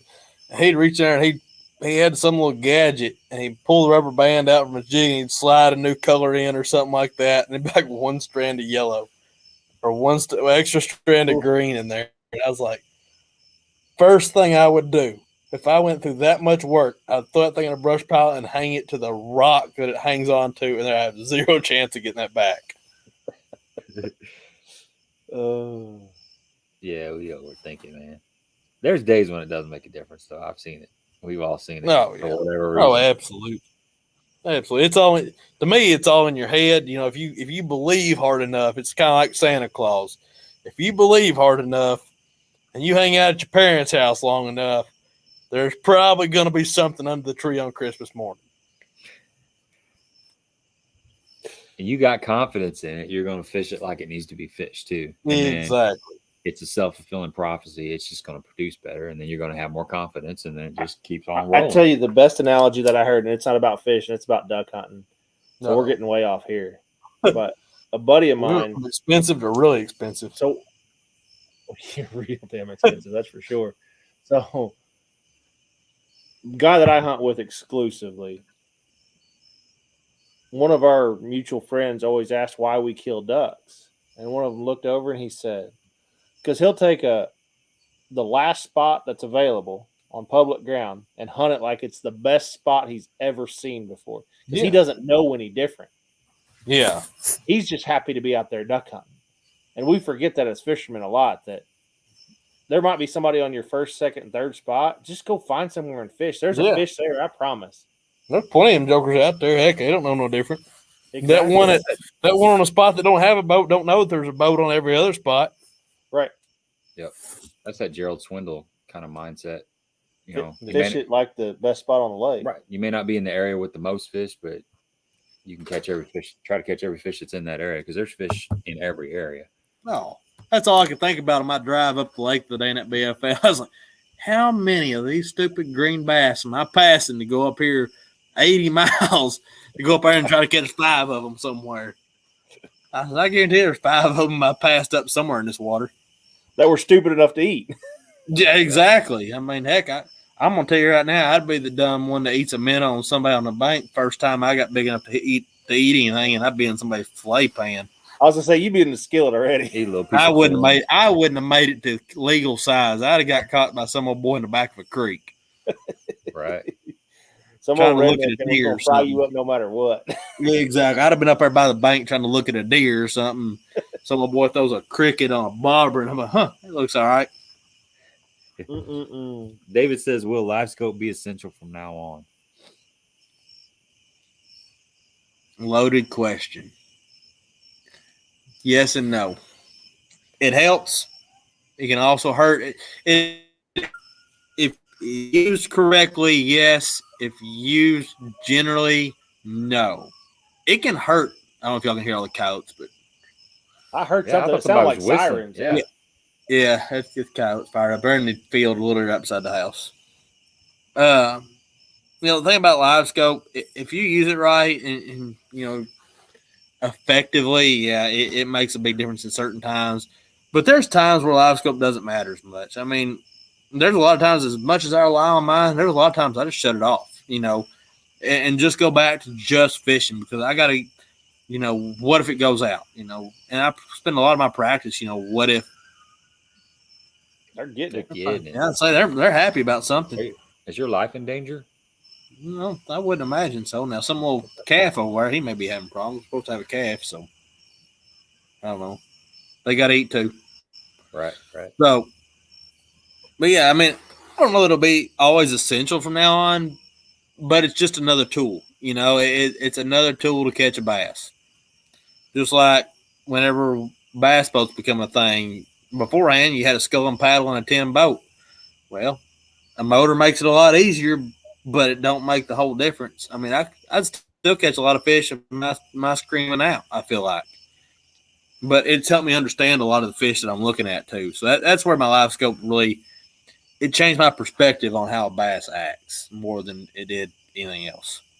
I think it's going to be a cycle. You're going to – Yeah, they'll adapt. Yeah. I mean, those Asian carp didn't know what a big 30-foot barge was coming in the cove. Big plate boat was till it took about 100,000 pounds of his friends out of there. Exactly. They're gonna go out there and they're gonna get their butts caught out on the main lake, and then all of a sudden nobody's gonna catch them out there, and then the guys that still remember how to flip a pitch are gonna catch them. We had a good conversation last week. Brent Anderson was on here, and we kind of got talking about how fish become educated. Like you catch the dumb. They got to adapt to survive. Right. You don't catch the smart ones, do you? No, you don't catch the smart ones. And then the more we were specifically talking a little bit about Kentucky Lake, and I can't remember the exact details of it, but basically the gist was when you're a tournament fisherman, you're catching some of the dumber fish. You're bringing them back to the weigh-in. Yeah, you're eliminating the dumb fish from the gene pool. Right. There's mortality. I don't care how many fish swim off a day or two later. A lot of them are going to die. It's just the way it is, especially when it's hot. And then there was some of them dumber. There was a study done, and it may have been Kentucky that did the study, and it was in a city park lake, like a city lake. And for years, it was privately owned. And they did the genetics testing of this thing, and the amount of fish, like the fish would still be the same. Like the density of the fish never changed in this park. Like it was always the same amount of fish, but people caught less and less and less. Well, exactly. The people that were catching them and keeping them and eating them were removing those from the gene pool. Those fish pass on. They did it to understand if it was inheritable for learned behaviors from fish, and they concluded that it was, because it got to where it was like next to impossible to catch one of them fish on certain baits, even live bait at times, in this park, that they did this study in. And it was really, I wish I could find the dissertation and the I used to read about bass like it was my job. And I wish I could find that paper again. I've looked for it since. But it was really, really cool to read this whole thing about how they passed down the learned behaviors, like Oh man, I used to go over here and throw this red worm all the time. Well, they got to where they wouldn't eat a red worm after the dude caught about 40 of them, and that fish didn't get to pass on those, the I like red worms genetics, after he hit the frying pan. Right. Well, you talk about that. So there's two things that come to mind for that is being an outdoorsman and a hunter. Turkeys stop gobbling for one reason, because the ones that gobble get shot.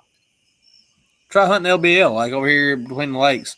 They'll Exactly. gobble and gobble and gobble while there's snow on the ground, and as soon as the first leaf buds up and they know it's about time, they go dead quiet. They're hard to kill. I mean, they're some of the hardest turkeys to kill because they get so much pressure. The other one was Dad told me a story about a lake that did not allow fishing, and they had tagged fish in this lake. Mm-hmm. And it was a boating lake. Boats would drive over, and these fish would not move. As soon as the boat drive over and wouldn't move, didn't bother. They don't care. Yeah. As soon as they allowed fishing for like 2 months, a month, as soon as the boat pulled up, they scattered. Yeah, they're scared to death. Yeah, they get just as educated. I wouldn't say educated. It's a learned behavior, right? It's survival. They have to survive. That's exactly what we're saying. That's all animals. I mean, if they don't, that's the nature of the beast. If they don't adapt, they don't survive. Right. And that's every animal. Like he's talking about turkeys, fish. I mean, how many ducks are you seeing? I guess, duck hunting. You got all these fields with the big debate now on hunting flooded corn. I mean, How many ducks are coming out to feed at night now for that reason? Right. The same thing.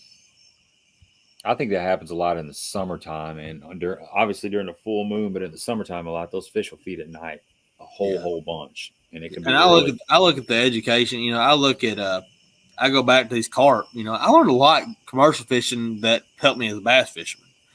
That 60 to 80 range. Those fish are different. They don't act the same.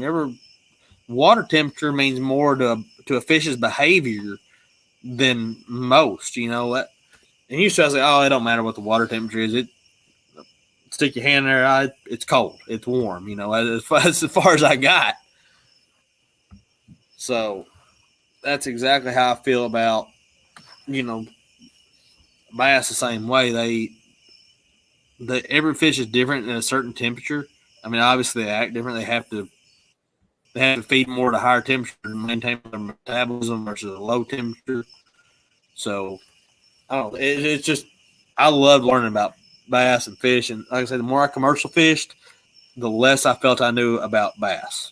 Because, man, we used to catch these giant largemouth in places that I had fished forever and never caught a good one out of. Like I caught a smallmouth weighed almost 9 pounds on Barkley in a gill net. And that dude was on a place I had fished almost every day of my life that I had ever been on the water. He said a 9-pound smallmouth. He said smallmouth. It went all over the internet for a while back. I got a picture of here somewhere. Let me look. Jesus. Oh, I tell you what, these next two comments are and what you're talking about, the gill net, is the kayak fishing is a big part of it. And then this is, right now we fish grass here. Sorry for your luck, the too much grass down in Kentucky. But I turn off my, oh my Lord. You put your fist in that one's mouth. That's it. Yeah. I mean, and just for the record, before I said that fish was released healthy, alive, took right off, but the way I learned commercial fish later on in life is that I didn't have to set my nets and come back the next day like it had been done forever up here. That's when I learned the quick sets and throw them out, push the fish, pull the nets up. So my mortality went way, way, way down. Mm-hmm. But shutting your electronics off right now, for me, that's the name of the game. I've been doing that a lot lately, especially if you got a rock, you got a hard bottom lake. I mean, where they're going to hear that pinging and feel that pinging. Right. Or if you're getting up there shallow and you're getting close to them. Mm-hmm. This time of the year, if you're punching in the spring when you're flipping, and shut them up. You don't need them, man. You don't need them. Yeah. I don't. You're gonna make that cast whether you know how deep it is or not, or that I think water temperature is, whatever. The last 3 or 4 tournaments I fished, I just had my GPS on the back.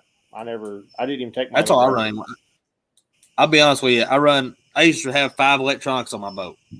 Looking back, I'm like, at the time I justified it for whatever reason. Now I run 3. I run 2 GPS units, I use a 10-inch at my console. I'll split it side scan and chart. But tournament fishing, I run a full GPS at front, and my scope. That's all I run. I run the 2 at the front and 1 at the back. Yep. Makes sense. So, I mean, and if you see it, and, I see a comment on there talking about the pinging and the sounds. If you get up next to another Livescope with your boat and you're sitting there back next to somebody else's Livescope, watch your screen because you're going to see the echoes, the waves of their scope. It's down there, I think, South Jersey Fisherman, I think was talking about it maybe. Or anyway, you see the pinging waves come back and forth on your unit. Yep. When it happens like that. And if you ever get out in a real thin metal boat, like a weld built that the transducer melted or welded, that's the transducer on the outside of the hull, you'll hear the pinging, and you'll hear it all through the whole boat on a calm day. Yeah. So those fish. Yeah, you're hearing our boats. You're hearing our boats for sure. 100%. Yeah, I figured you could. Yeah, I mean, but the scope like does the same. I was gonna say, just throw a rattle trap. If you guys don't know what it sounds like, just throw a rattle trap underneath the dock, and you'll hear it. Same. Oh, sound. yeah. Yeah, I noticed that the other day. I don't know what it is. There's certain days. I don't know if it's the acidity of the water, if it's the algae bloom or whatever, but there's days when if I've got my side scan on in the back of my boat, my Livescope will pick it up sometimes. Some days, most of the time it doesn't happen, but it's happened to me a couple times. Mm-hmm. And I'm like, what the heck's going on here? This is weird. There's all kinds of clutter. And I'll go back there and I'll take my back graph off standby and I'll go to my side scan, down scan, and my 2D and hit stop sonar and go back up, and my Livescope is cleared up. Yep. So just like exactly what you just said, there's that stuff's going out there, and those fish, they're in tune with their environment. Anything that's weird, they may not swim off, but they won't bite. Yeah, they know. Shoot. They know as soon as they hear that radiation coming at their head that they gotta. That's like the doctor when they gives you an X-ray. Oh, everything's good and safe. Hands you a giant, lead coat and run. They go out of the room. Miles away. Said, "You got this, brother. I'll be back in a minute. I'll be back in 5 minutes." Okay. Yeah, I'm gonna go on the other side, steel plated door and wall here. What you don't see is all the lead core drywall. Exactly. I sold that stuff. All that lead core drywall that's in between you and them. Yeah. Yeah, you're good. Just take this little jacket. Yeah. I'm better off just holding a half-ounce jig in my pocket. So this reminded me of something I've been seeing a lot. Obviously, kayaks are super stealthy and stuff. They could slip around. There's no trolling motor on and off. But I've seen something that piques my curiosity watching videos. So when you go out and you got video running all the time and you got a YouTube channel, you're obviously making content. And a bunch of times I catch a fish, and I know Rich is on here, hella bass, and maybe he's noticed this before too. But I'll just hit the trolling motor and change in angles, and I get a bite. It happens. It's happened enough to where I start to notice it.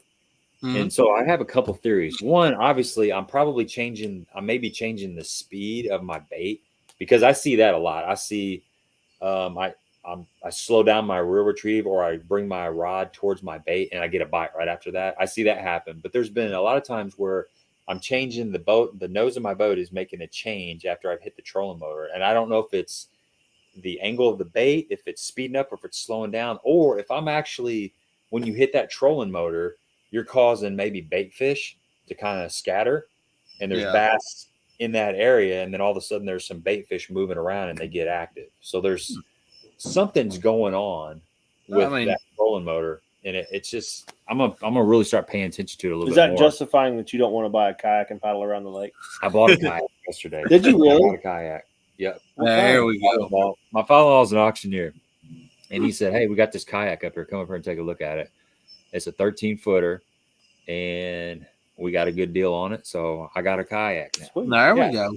Yeah, you got to get a racks on top of your truck, and you just drive the cedar with that. It's got a trailer. It came with a trailer hitch and everything on it. And it's got a little toter once you get it off the off the vehicle. He's already ready to go. He's done looking up the kayak derbies. He's on the trail next week. Yeah, man, I don't know, but I know we'll have it back here on the pond just so we can go out. Is it powered or is it human powered? It's human powered. It's a paddle yak, so not a pedal. But we're gonna have to do some tweaking to it to make it a fishing kayak if we do. But I don't know how far we're gonna go with it. But it was a good deal, and we've been wanting one for quite a while. So I tell you what, we were at and we talked about this, but we were at the river, little stream, local, over the holiday weekend a couple weeks ago, and it really made me want a kayak at that point to go stream fish for smallmouth and go back to my roots. But roots were wading the streams with a pair of tennis shoes and shorts and a bag of worms in your pocket, right?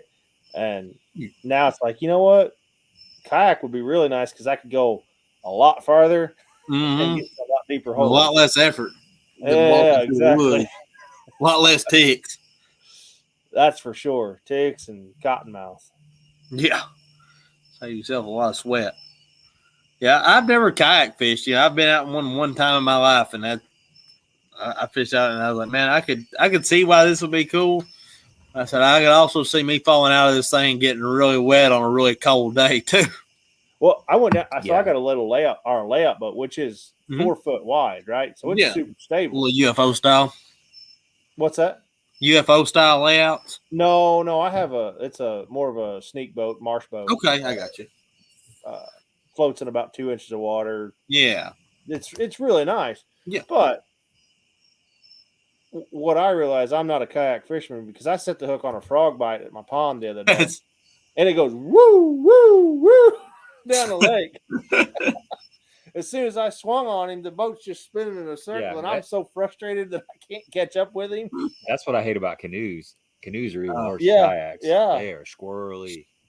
So I respect those guys that can actually do it. No, if it's windy, I get too frustrated. If I'm going to where a 15-year-old kid won the deal at Dardanelle yesterday, which I thought was really cool. Is Frederick Vanis' boy Jackson won a big kayak Hobie deal down Dardanelle yesterday. Yeah. Sweet. There's a bunch of them pros. Their kids are becoming little handlers. Oh yeah. Well, heck, that's all they ever know is growing up around. Yeah, man, it's great to see them, falling through and enjoying the passion like that. Yeah. I know. I fished with a guy on Norfolk. The guy I drew in the regionals last year, and he's a Kentucky Lake boy too. I can't remember his name. Tim. I can't remember his last name though. But anyway, he was talking about doing that on ledges. Nick says he gets bit when boats drive by. He was talking about when the bite died off. They'd fire up the motor and back troll, like just go around in circles a bunch of times, kind of stir things up, and then they start catching fish again. So, there was guys I remember in the heyday not so long ago, what we talked about earlier, at Kentucky, I fished with a guy. He'd take off, and he'd run down that ledge and run right back and shut back down, and we fished the same spot again. Yeah, well, there's in Blueback Herring Lakes where I learned it really neat. Had a gentleman show me. He's like, hey, he said, anytime you pull up to a spot, he said, don't just pull up and fish it here. He's like, and he's an older gentleman. He's like, you get up there. He said, don't worry about hitting the bank. He said, just go up there and start spinning. Spin you about 2 donuts on the point, and then turn around and throw in there. Which took everything I ever knew and just throw it out the window. And sure enough, we pulled up there and I had that donkey rig, got double fluke rig, throws up in there and spins around once, twice, shut her down. He said, don't throw a tromometer down, throwing your prop wash. I thought there he said, work it. And I'm quick. He said, no, work it. And I'm pop, pop, pop, pop. And 2 4-pounders just come up at the same time and just poof, clobber it. He's like, that's how you do that. And I was like, all right, well, I learned something today. I'm going to burn a lot more gas now. Yeah, that's exactly right. I was like, man, I just thought I was going to fish a lot of spots. Now I'm really going to fish a lot of spots. He's like, yeah, there are tournaments I don't even put the troll motor down. I'm like, this dude's out there. Wow. That's awesome. So you don't have to have good batteries at that point, though. Yeah, I mean, you just got to have a good cranking battery. That's right. Yeah, that's happened to me. I think I've told this story before, but I was fishing. I think it was a super bass or something. Man, this is a minute ago. We were fishing a Galcon Smithland Pool, and we were back in. I think we were back in Les Creek or something. But you got a creek channels that kind of wind through there, and they're stump lined all over the place. And my buddy got hung up. I mean, dirt shallow. This water's like 2 inches of visibility. You're fishing in the boat's in like 2 foot of water and you're throwing up at nothing. And we got hung up. We go in there. I'm popping my bait, trying to get it undone. Get it undone. I blow out of that area with the trolling motor. I mean, there's dirt everywhere. Yeah. Mud everywhere. And my trolling motor's hitting bottom. My buddy pitches his jig over there and we catch the biggest fish of the tournament in that mess. Wow. Yeah. So I think there was bait and there was, you stirred food. Something up and that fish was like, what the heck just happened? Oh, there's a crawdad. Opportunity. Yeah. It's crazy. I had a coin one time do that. He said, hey man, I'd like turn around and blow out, like I fish back a pot and spin around and, obviously I had to spin my trolling motor around and it'd start up mud. He said, you don't care if I throw up there, do you? I said, no. I said, I'm sorry. I said, I'll slow it down. He said, no. He said, I'll try to blow it out next time. He said, no. He said, I want you to stir the mud up whenever you turn around. I was like, there ain't no problem with me. I'm cranking it up to 10 and spinning it around anyway. Sure enough, about the third time I did that, dude threw up there and caught one. And I was like, all right. I said, I ain't going to throw up there. I said, that's yours for the rest of the day. I said, the only thing I'm going to throw up there after myself. I said, I learned a lot real quick right then. We call that humble pie. Dude, I was like, I knew he had to have caught one doing it at some point, but he continued to catch like several doing it. And I was like, wow, you can never know what a bass is really thinking. Because every now I'm trying to be quiet and stealthy, and meanwhile I remember complaining about a guy at a regional doing that. He would nose into a dock, blow it out, and then go to the next dock. He didn't want me to fish that. Yeah, dock. He was being a jerk. Yeah. Because we were on Cherokee, and if you fish Cherokee and that dock 20 feet that way is 50, 60 foot of water. Yeah. You really got nothing to fish. Yeah. But that was the worst BFL experience that I've ever had. So. Well, the first one I ever had as a co-owner was I had an awesome guy, but I was also trying to catch crappie, so I didn't. Hey, yeah. What about tell that story about this year when you won was it this year? Yeah, so I fished like 3 BFLs this year. I won one as a co-angler. I was snow goose hunting, and they needed another co-angler on Lake Hamilton. So I was like, well, I'm going to fish as I didn't have my boat in yet for the year. So I was like, yeah, I'll try it. I had 2 rods. I had 3 shotguns and 2 fishing poles in my truck. So I was more prepared to go hunting, and I'd been snow goose hunting for like 2.5 weeks straight. And I was ready to get out of the field, I'll be honest. I was just tired of laying in a muddy old rice field chasing snows. So I called, and they needed one more co-angler to make it an even field. So I signed up. I told the guy the night before, and like I said, one of the nicest guys I've ever known. I was like, hey, you don't mind if I go crappie fishing tomorrow? He said, I don't care. I was like, well, I said, I'm just fishing. I said, I just want to get out and fish. I said, hell, I ain't got to fish this year. I ain't got a boat. And the guy was like, yeah, no, whatever. I said, well, I only got 2 rods. So I got an A-rig rod and a crappie rod with me. So I'm going to crappie fish. The guy's all right.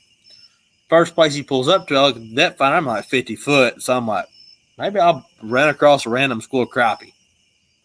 Take my little crappie jig. I'm legit. I've got a pink-headed Jinko jig and a dang 2-inch, one of their little crappie baits that everybody wins these crappie tournaments on. I drop this little joker down there and it's falling. And it just stops. 16th ounce jig, 50 foot of water. And I'm like, it ain't on the bottom. I was like, sure to God, there ain't nothing between me and the bottom.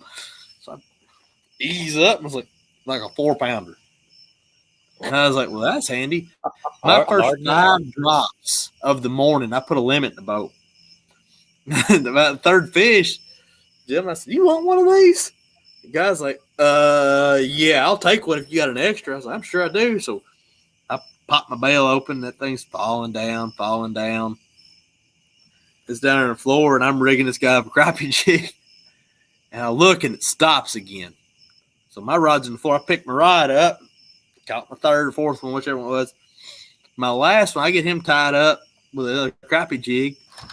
I start letting that thing fall down again the last time, and I set it down, and I have it under my foot. The rod is under my foot, and I look over, and the rod just does that number. I looked at my boater. I said, dude, you ain't going to believe this. I reached out, and I picked it back up, and I caught my 5th one. I said, hell, you just won the damn tournament in the first. How many casts you made? I said, that was number 5. And I said, hell, it's all yours. Here's a rod. And I sat down and ate me some breakfast for a little bit. I got back up. I had one of the best days I ever had. I mean, I made like 30 casts all day and caught more bass that day than I caught all year. Oh my gosh! First ever co-angler experience. First ever time as a co-angler. Did he have a limit? He caught 4 for like 6 pounds that day. I had 5 for like 15 or something. Second place was like 6 or 7. Where was this at? Lake Hamilton in Arkansas, Hot Springs. Oh, Lord. Oh, yeah, I've done really well at Hamilton. I've been very fortunate on that lake. I've had some success on that lake. Had you caught bass like that on a crappie jig before? Or was that no? I was legitimately trying to catch crappie. I will be 100% honest with you. I've never thrown a crappie jig. I knew everybody Demiki rigged, which I didn't do much because I mean we don't Demiki rig up here. If I would Cherokee and them lakes, I'd do it more, but up here on Kentucky Barkley, I don't do it much. So I was like, well, maybe I'll catch a bass on accident. But sure enough, I was trying to catch crappie, and I just started just bass. I threw that crappie jig for hours, and I never caught a crappie. I caught nothing but bass. Wow. Yeah. So I caught someone on A-rig that afternoon too, one of them little J pods, and I don't know. It was interesting. I'm telling you, Jim with me, I couldn't have asked for a better boater because I knew if it was me, I'd just give up at that point and said, all right, screw it.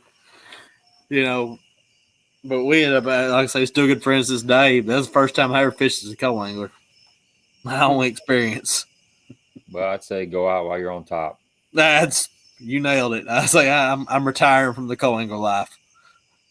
I mean, I'm gonna go out on a limb and say the chances of you catching it was like 180 boat field too. Yeah, catching 15 pounds on a crappie jig on Lake Hamilton in 50 foot of water. Because Lake Hamilton, from what I've heard, is not a fun lake to fish. Imagine putting that many on Cedar Lake there in Illinois. Is kind of what it's like. Yeah. It's little. The first thing the gentleman told me, he said, "We're gonna fish the bank." And I was like, "Yeah, I'm crappie fishing because I ain't gonna bass fish in the merry-go-round around the bank of Hamilton." So that guy, first thing he did was pull out on a deep spot. I'm glad because he was up there fishing a piece of structure in front of him, and I was back here in the back in open water.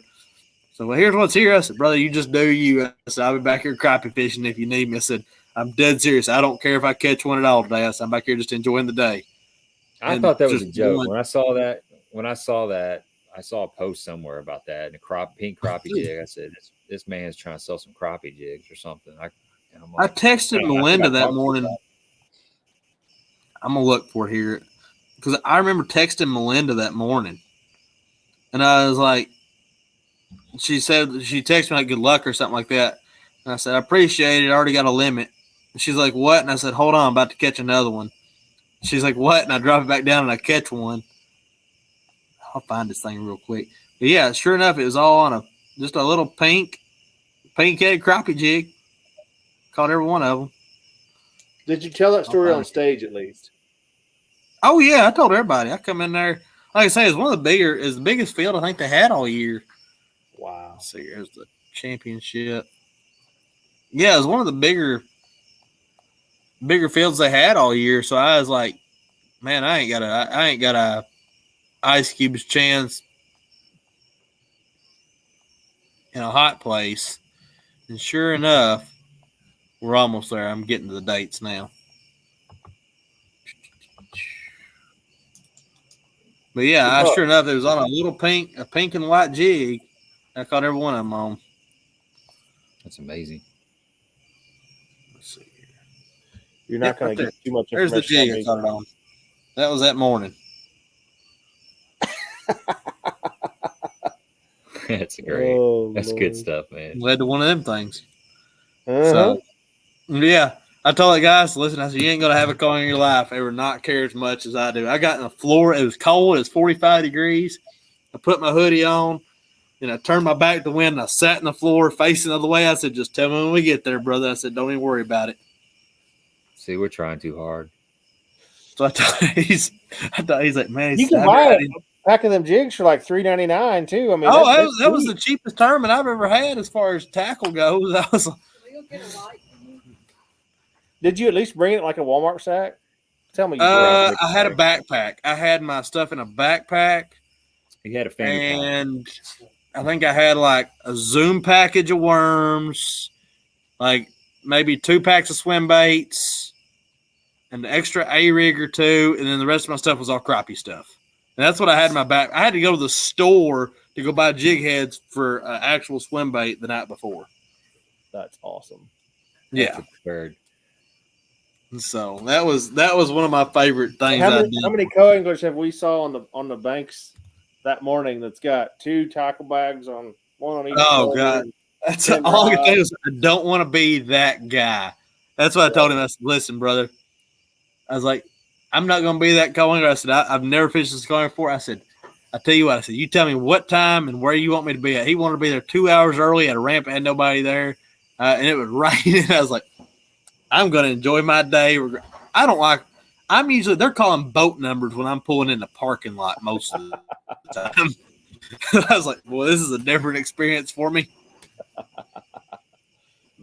Well, we've all had that experience with boaters being co-anglers. Well, you haven't, but you get the guy that's like, takeoff is at, let's say, 6, and he's like, I'm going to be there at 3:30.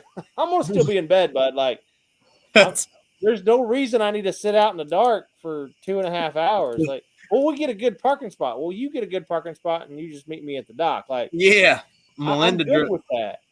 Melinda and I travel together a lot when we go. She's like signs my guarantee a lot of times in my link. We were fishing somewhere. I can't remember. She drew a gentleman, and I can't remember who it was for life. I mean, I said, I'm going to be there at this time. And she had him on speaker, and I had him on speaker, and golly, I'll never forget. It was he's like, I'm gonna be there at this time, and I was like, she won't be there at that time, I promise, because she's right with me. I was like, I'm gonna walk in the house here. Okay. I was like, she won't be there at that time. I was like, they're like about 200. I'm gonna take this thing upstairs. Bugs eat me alive in there. Gotcha. Yeah, there ain't no reason to be there 2 hours before. I mean, sometimes. Oh, man.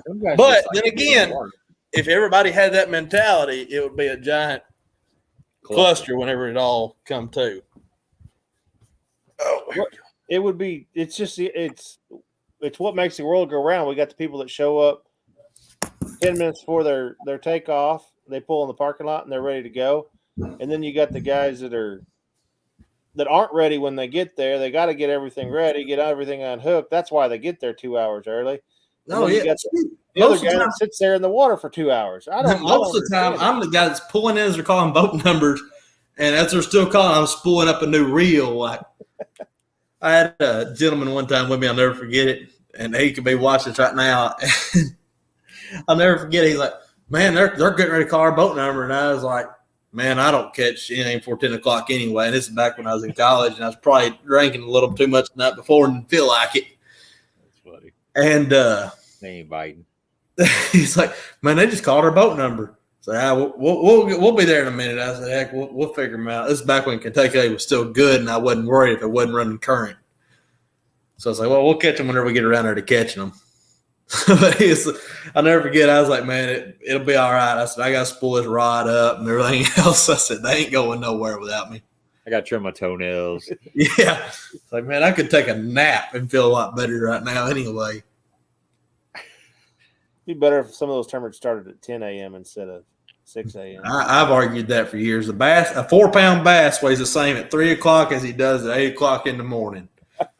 So he may weigh more later in the afternoon. That's exactly right. Something about the earth and the moon and the gravity, the way it lines up on the scale, Yes, sir. Yep. Landon says, how's cedar fishing right now? I was over there. I got like a 3-hour trip yesterday. I went over there. Doing good? I caught some fish. I caught one good one. That's not very good. Oof. That's just a puppy. That's a large bass. Yeah, there you go. Yeah. Yeah. That's my first fish today. He goes on too. Yes, sir. Yes, sir. I saw the spot I needed to cast. So There you go. we have to be a little, because we are fishing the fall circuit this year. So Oh, you are fishing Yeah. fall circuit. Oh, big USA Bass and Fall Circuit up there. oh yeah. Oh, So yeah. we got this like, Who you fishing with, Kyle? yeah. Okay. So I didn't fish on Saturday. He fished with his dad since we had ball games. Okay. So it's really weird. We're just qualifying for the regional. That's all we care about. Yeah. But we really want to take our John boat and go fish Wren and win that regional up there. Dude, that'd be a good one. It guarantees 5,000, I think. But out of a 16-foot John boat with a 10-horse on the back. First time I ever fished Wren, I come in like 4th or 5th in that regional. Never been on a lake before. Out of a 16-foot John boat, fishing by myself with a 12-volt trolling motor. Yep. And I went somewhere up in Gun Creek. It's all I remember. And I remember looking at it like, man, all this stuff looks so good. And all I could think was, man, this place sucks so bad. After about an hour. Yeah. I was like, how do you have something that looks this pretty and can be this terrible? I was like, my team partner I think his dad grew up over there, so he's got that lake. I mean, it's not that you got to get it figured out; you just got to catch 5. yeah, I mean, getting bit, and it's just like Kentucky Lake anymore. Getting bit is the key, right? Yeah. Which I think we top 10 the last one that we fished, and probably had, just like everybody else, probably had the fish on to win. But I mean, yeah, he was a solid 5, if not bigger, on Wren. that's a giant. That's a 10 anywhere else. Exactly. So that would have went a long way that day. Yeah, but he didn't do anything wrong, and neither did I. I mean, just fish came off. no, yeah, I feel that I look at it like it's going to happen every day. Everybody's going to get dealt a different hand, and how to handle whether the fish breaks off, motor problems, trolling motor problems, or line breaks, or whatever happens is going to happen. It's going to happen to multiple people in a day, So all you can do is shake it off and go on, because there'll be one turns where everything shines right. I look back at that TBF deal that I won. I don't think I could have tried to mess it up and messed it up. I feel like it was one of them tournaments where everything went right. Mm-hmm. So yeah, and we were going to talk about that. I don't know, we've been on here for a little bit, but that tournament, that TBF, was on Grand, right? Grand Lake of the Cherokees, and was that a 3-day, 2-day tournament, 3-day tournament? 3-day tournament. Yeah. Well, that was So you had experience on Grand before that or not? No, that was my first time on Grand.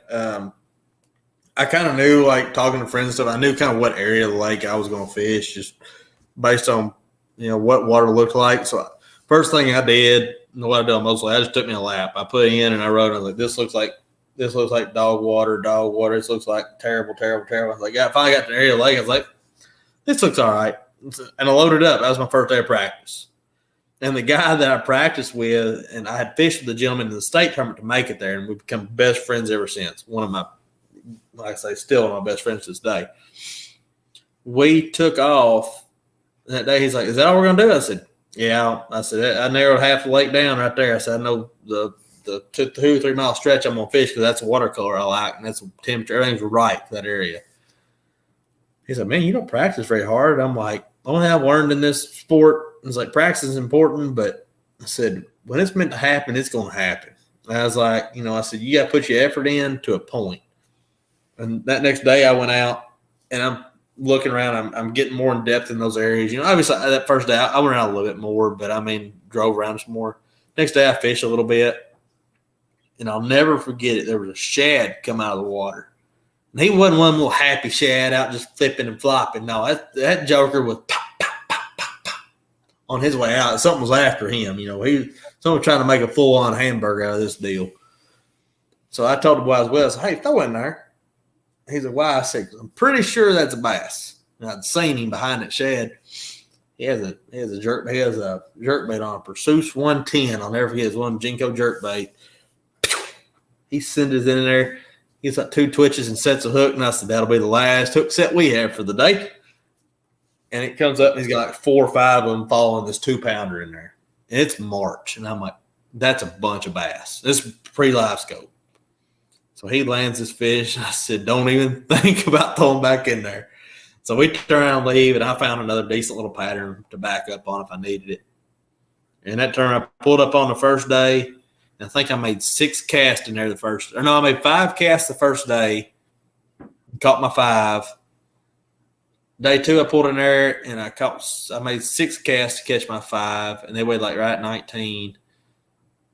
And the last day, I pulled up there and actually got to sit there and stand on them and caught 20 pounds in a little bit. But I think I won by like 16 or 17 pounds or something like that. For $125,000. That was a special feeling. When I come back about halfway through the day and I knew I had what I had in life, I remember sitting down at the sailboat bridge and I looked at my co-angler because I made sure he caught enough to win the co-angler side.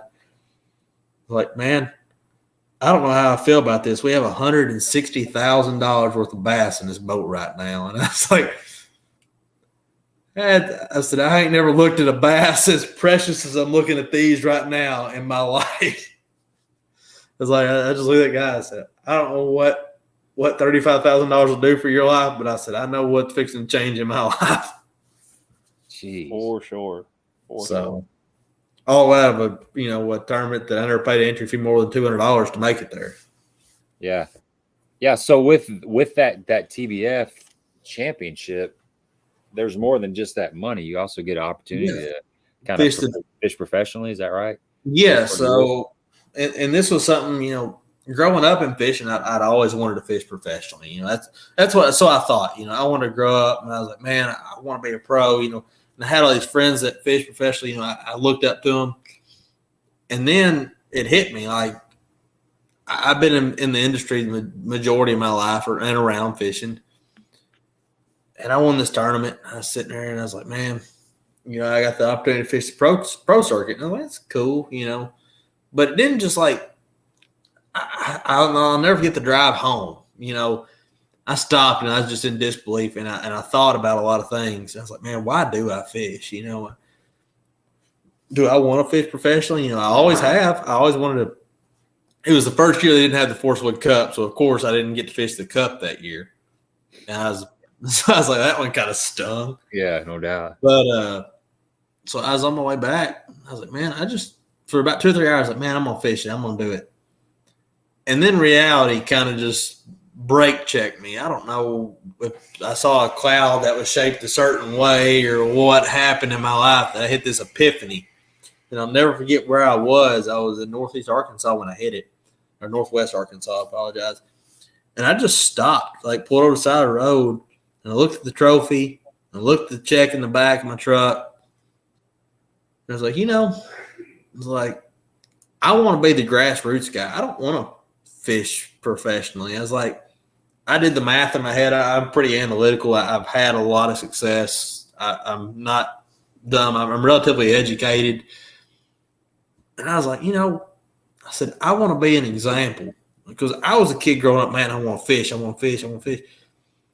I want to be an example that you can be successful in this sport and not be a professional. And not, I always wanted to be somebody that someone looked up to. That means everything to me. And I've got people who come to me now, and I think it's the coolest thing ever. I don't care if I catch another bass the rest of my life because of some things that some younger kids have said to me that I've made impacts on.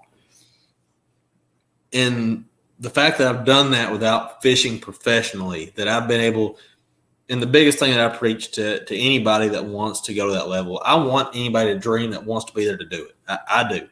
But I want them to do it the smart way. And I know we started off this conversation. I was talking about Marty Robinson.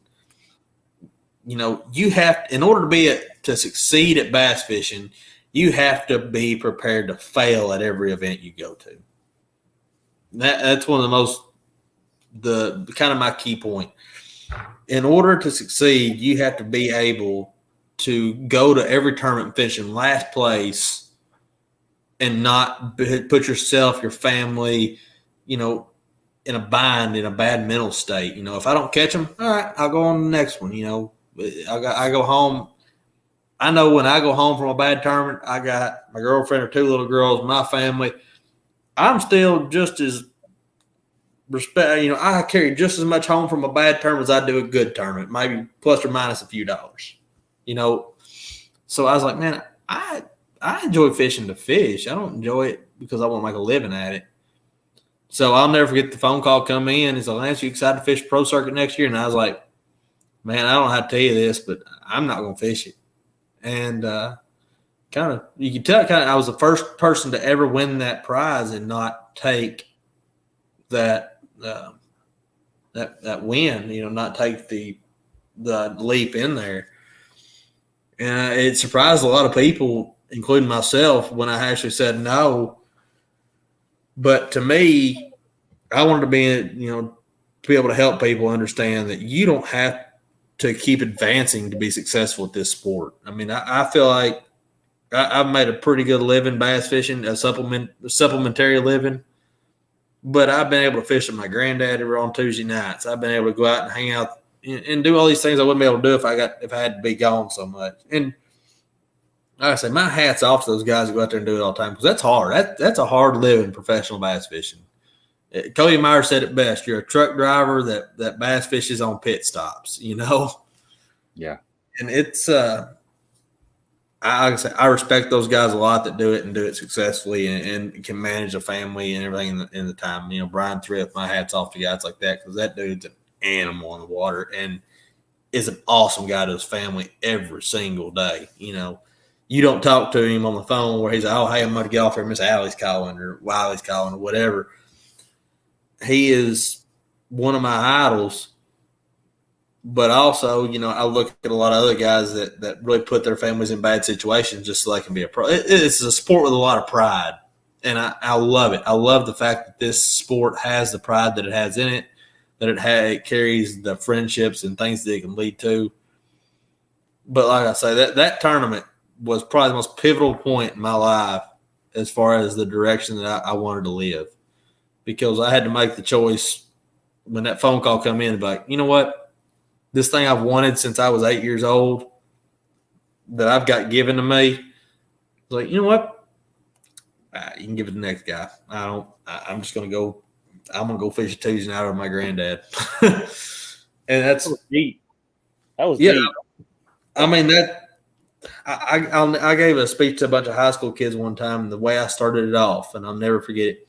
I walked in there and I said, listen, I said, y'all don't know my name. I said, my name's Lance Freeman. I said, you could know my name, but I could also be very broke up here in front of you telling you my name. I was like, the reason you don't know my name is because I think professional bass fishing is the dumbest thing you could ever do for a living. And these are a bunch of young aspiring kids that say it's the dumbest thing you ever do without a backup plan. And you take a bunch of young high school kids, a group of 50, 60 kids, and tell them that. I mean, I got some pretty good looks there off the top of their heads, and I was like, let me explain.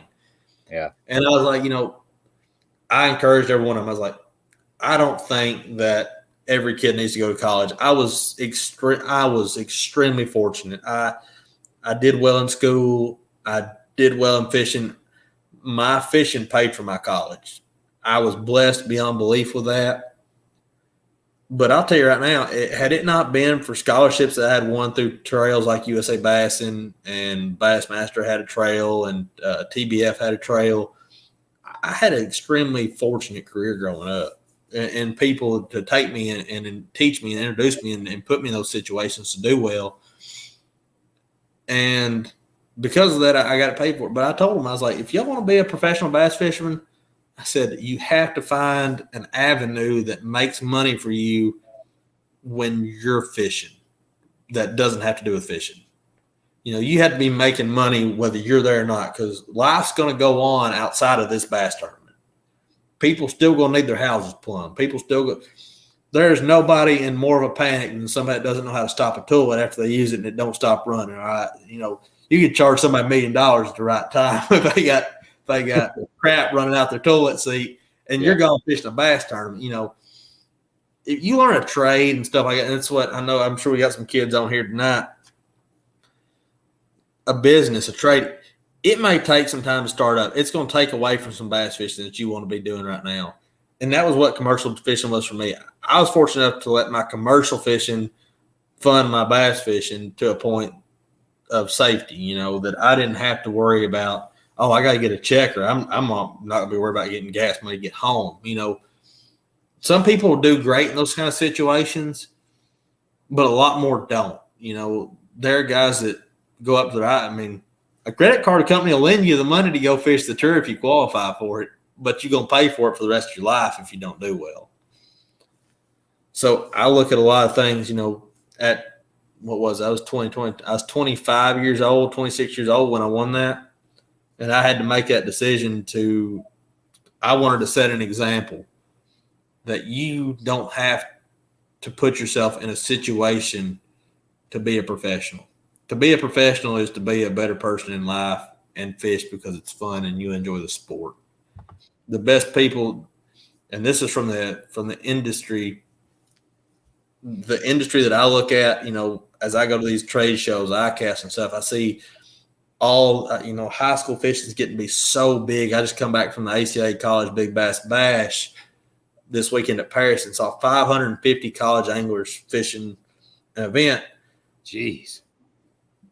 First place was a jack plate, a power pole, and a gift card, I think. And, and nothing against, mad respect to those guys that did well at hammering out. But, man, I look at it from a different angle. I look at it from the angle of, if I was that kid, I'd be spending that time and money investing in learning something maybe as a co-angler in a BFL or a 12, something where you can at least have a chance to recoup your money back. I look at bass fishing in such a unique way after winning that event.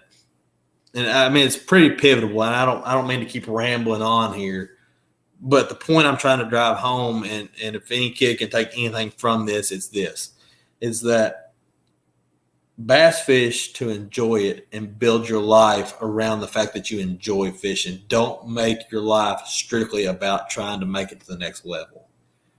If it's meant to happen, it'll happen. If it's not, you're still going to have to enjoy life. You're going to have to go out there.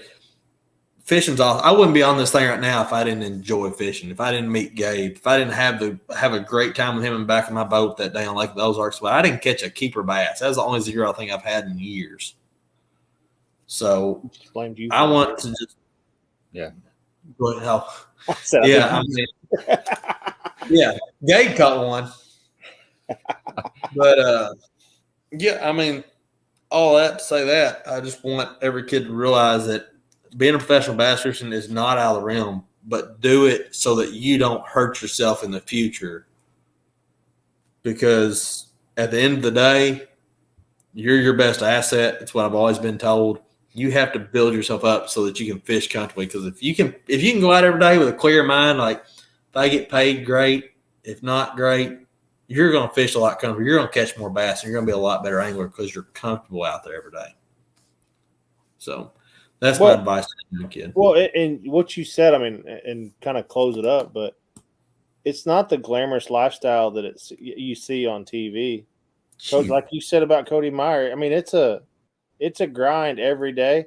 It has ruined multiple marriages. How many guys have gone bankrupt multiple times chasing this dream? Oh, yeah. It's not something you're not going to go out there and make millions. I promise you that. No. You're probably not going to break even.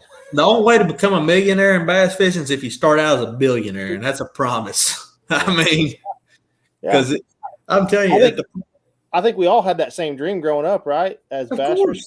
That's cool. Look at them on TV. Yeah. They're on TV. They got to be making millions, right? Exactly.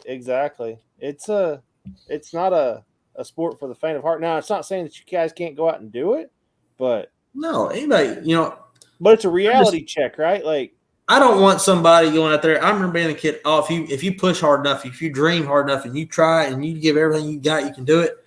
Those people are terrible.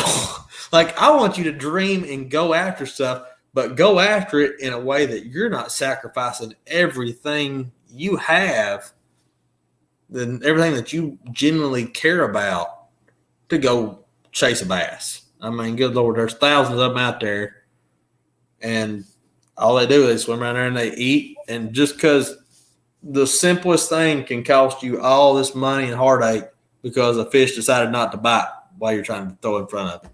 Or how about one dies on the way in? Yeah, something as simple, anything can happen. A hook bends out, one painter falls off your jig, and the fish don't want to eat a cripple crawl. I don't know. A million things could happen, and then you're going from, you see a lot. You see guys go from hero to zero in a heartbeat and lose, and you get up there and you make one mistake on TV and say something you shouldn't say, and you're kicked off, and now you're cooked off with no backup because your sponsors are going to drop. You got to mind your P's and Q's so tight on there. There's a handful of exceptions, I'm sure, but day in and day out, the people that are going to get the most respect, the guys that are out there and do it for the right reasons and really, are trying to be good examples and good stewards of the sport. So it's good stuff, Lance. I love this comment, but I'm going to add something to it, David. 5% make it, 35% get by, 60% lose big. Always said it's gambling. It is 100% agree with you on the gambling, but of that percentage, I would venture to say that there's more that have lost everything. Absolutely, and for years, and keep doing it. Keep doing it. I don't know how, most of our listeners probably listen to BTO, but I remember back when Jeffries was on there, he was talking about it, and it's just ridiculous to let these guys continue to pay their money and keep losing every single year in and year out. I understand it's fun, right? Like to go out there and fish, but at some point you got to say, Bud, like you don't got it. Go home. Go fish your jackpot. Go fish the Tuesday night, or go fish the Saturday tournament, and be good with it. Yep. When you get to that level, you're making money off seminars, boat shows, endorsements, and that kind of stuff. Your actual tournament, the amount of money you're bringing in from tournaments is very minimal. So you got to be well rounded. You got to. It kind of piggybacks off what you were saying. You need to have something else going for you. You need to be educated. You need to be a good business guy, a good public speaker, so you can fall back on that stuff and you can supplement your tournament income at any time by doing boat shows when it's winter time and making that money. You got to hustle, man. It's a game of hustlers. Van Dam's one of the hardest workers outside sir. of fishing you'll ever meet. Yep. And I mean, because if he had to do it on fishing alone, I mean, this is no dig. You look at him since he went to MLF. I mean, I don't know. I don't keep up with the BPT very much, but he hadn't been up there as much as like Connell and Wheeler and a lot of those guys. So when he goes from the top of his game to back down here to human level, from where he was, you got to base it off fishing at that point. It makes hard.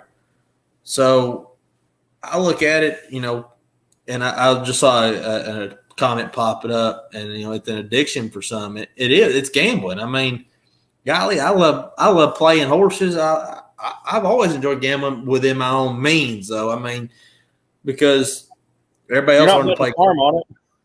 No, I mean everybody else was growing up playing Go Fish. I learned to shoot dice and play blackjack, and but nonetheless, fishing comes in all aspects. It's not just tournament fishing. You got guys out here fishing ponds. You got a million different ways to enjoy the sport of fishing, and that's why I have a lot of respect. Is that big of our industry? We don't realize. It's actually very minimal. It's the smallest portion of it.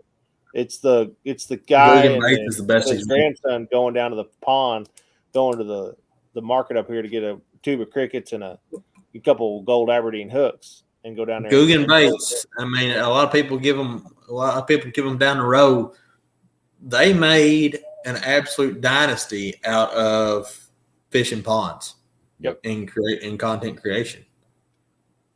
So, I mean, just like Mark said, I have a friend, he quit 2 years after he quit, but the next 15 credit cards. Yeah, I mean, that comment alone, that is the majority of anglers, unfortunately. And I'm very fortunate to have gotten to see that as I won that event because, like anybody, you get a taste of it, it's like anything else. It's addictive. You're going to chase that high that you have. I'll never forget that feeling I had when I won that tournament. That was the best adrenaline rush, just this sense of achievement, reward. And I look back on those pictures today, and the things I'm happiest about are the fact that I'm standing there with my granddad right beside me, helping me hold the winning stringer of fish. My dad's helping me hold the check. My little girl's up there in the crowd holding on to the trophy. I look at those memories. I don't look at if I'd have looked back on it today, had I went out and fished the tour and got my butt kicked, I look back on that like a sore, no telling what, man, I can't believe that just ruined my life right there. Well, there goes that 125,000 that you just won too. It don't take. It's not. You don't have to be good at math to understand that.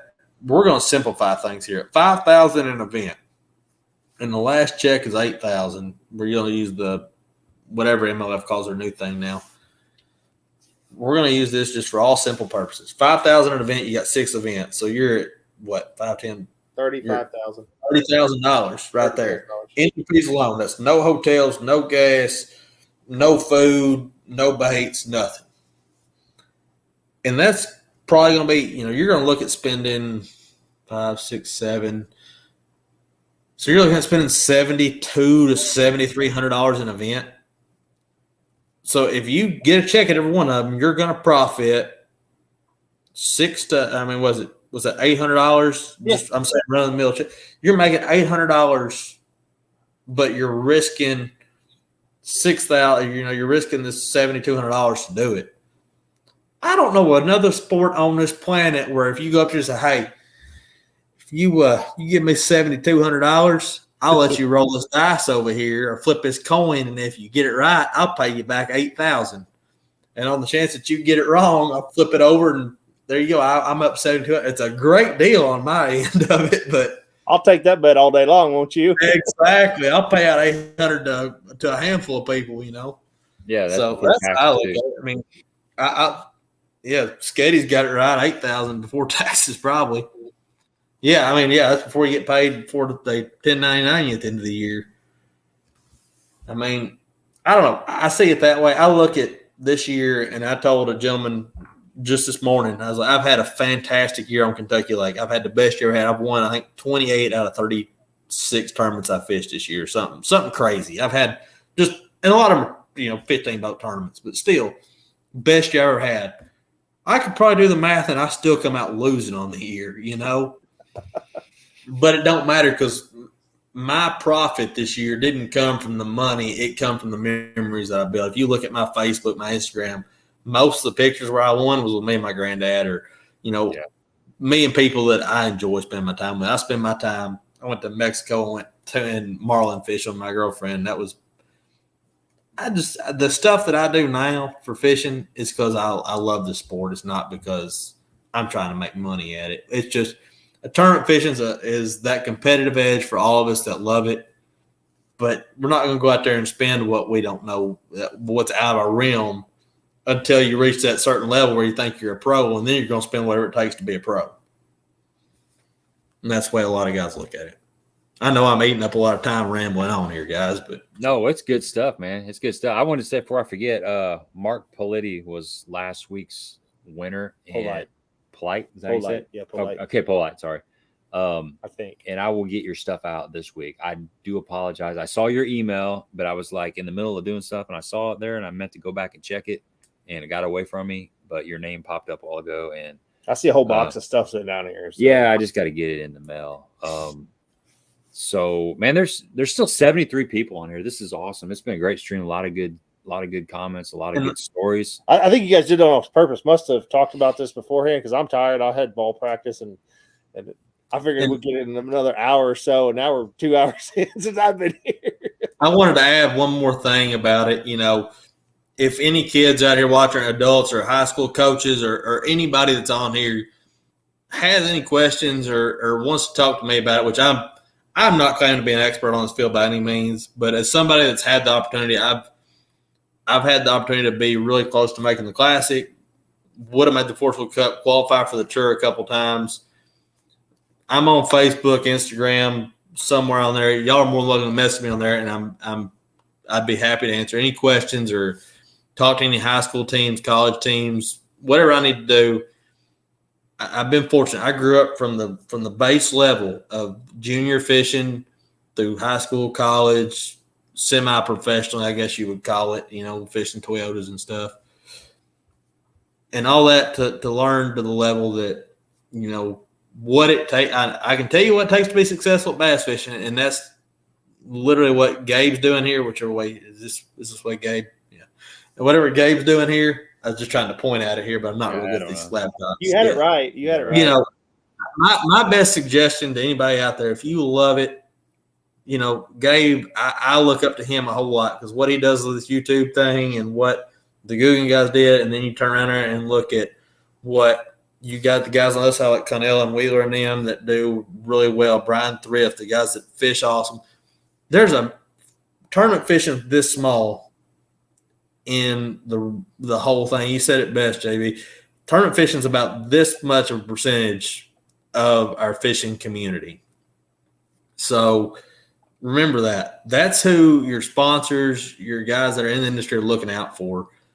You're looking for the guys that don't reach this bunch. They're looking for the guys that reach, you know, everywhere else. And it's a sport where you have some of the best people in the world in it that are in it for the right reasons. You have some bad eggs in every sport, but you can meet some of the best people and best friends in your world.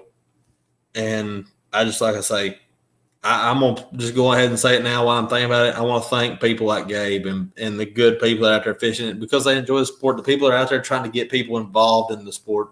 That's my biggest thank you. People that are taking kids fishing, just like I was at that age, you know. I just have nothing but a big thank you to say to people like that. And like I said, I want to be the person, as I said before when I started this big rambling conversation, I want to be the person that helps somebody else achieve their dream however they want to see fit. I want to be the guy that they look up to help. So that's my take on life through the bass fishing world, I guess. That's good stuff, man. It's good stuff. And you're right. You can't take it with you. Why not share it? And I mean, that's kind of one of the reasons I started this YouTube channel. One of the reasons was there wasn't anything in this area that kind of showed these lakes and you know, I'm # no pro. I'm an okay fisherman. I go out there and catch a fish every once in a while, but I know that I've been doing it long enough that I could share a couple things with people that maybe will get them a few more bites. And I don't have a problem doing it. There was a time where I was a little more tight-lipped about stuff, and I didn't want to show people stuff that I worked so hard to learn. And there's still a few things that I keep to myself, a few things, but you know, it's getting comments. You get comments from people that say, hey, I went to Kincaid and I flipped a black jig and I caught some fish off these points fishing the outside grass line because I watched a video or something. That right there that warms your heart and it makes you feel like you're doing the right thing.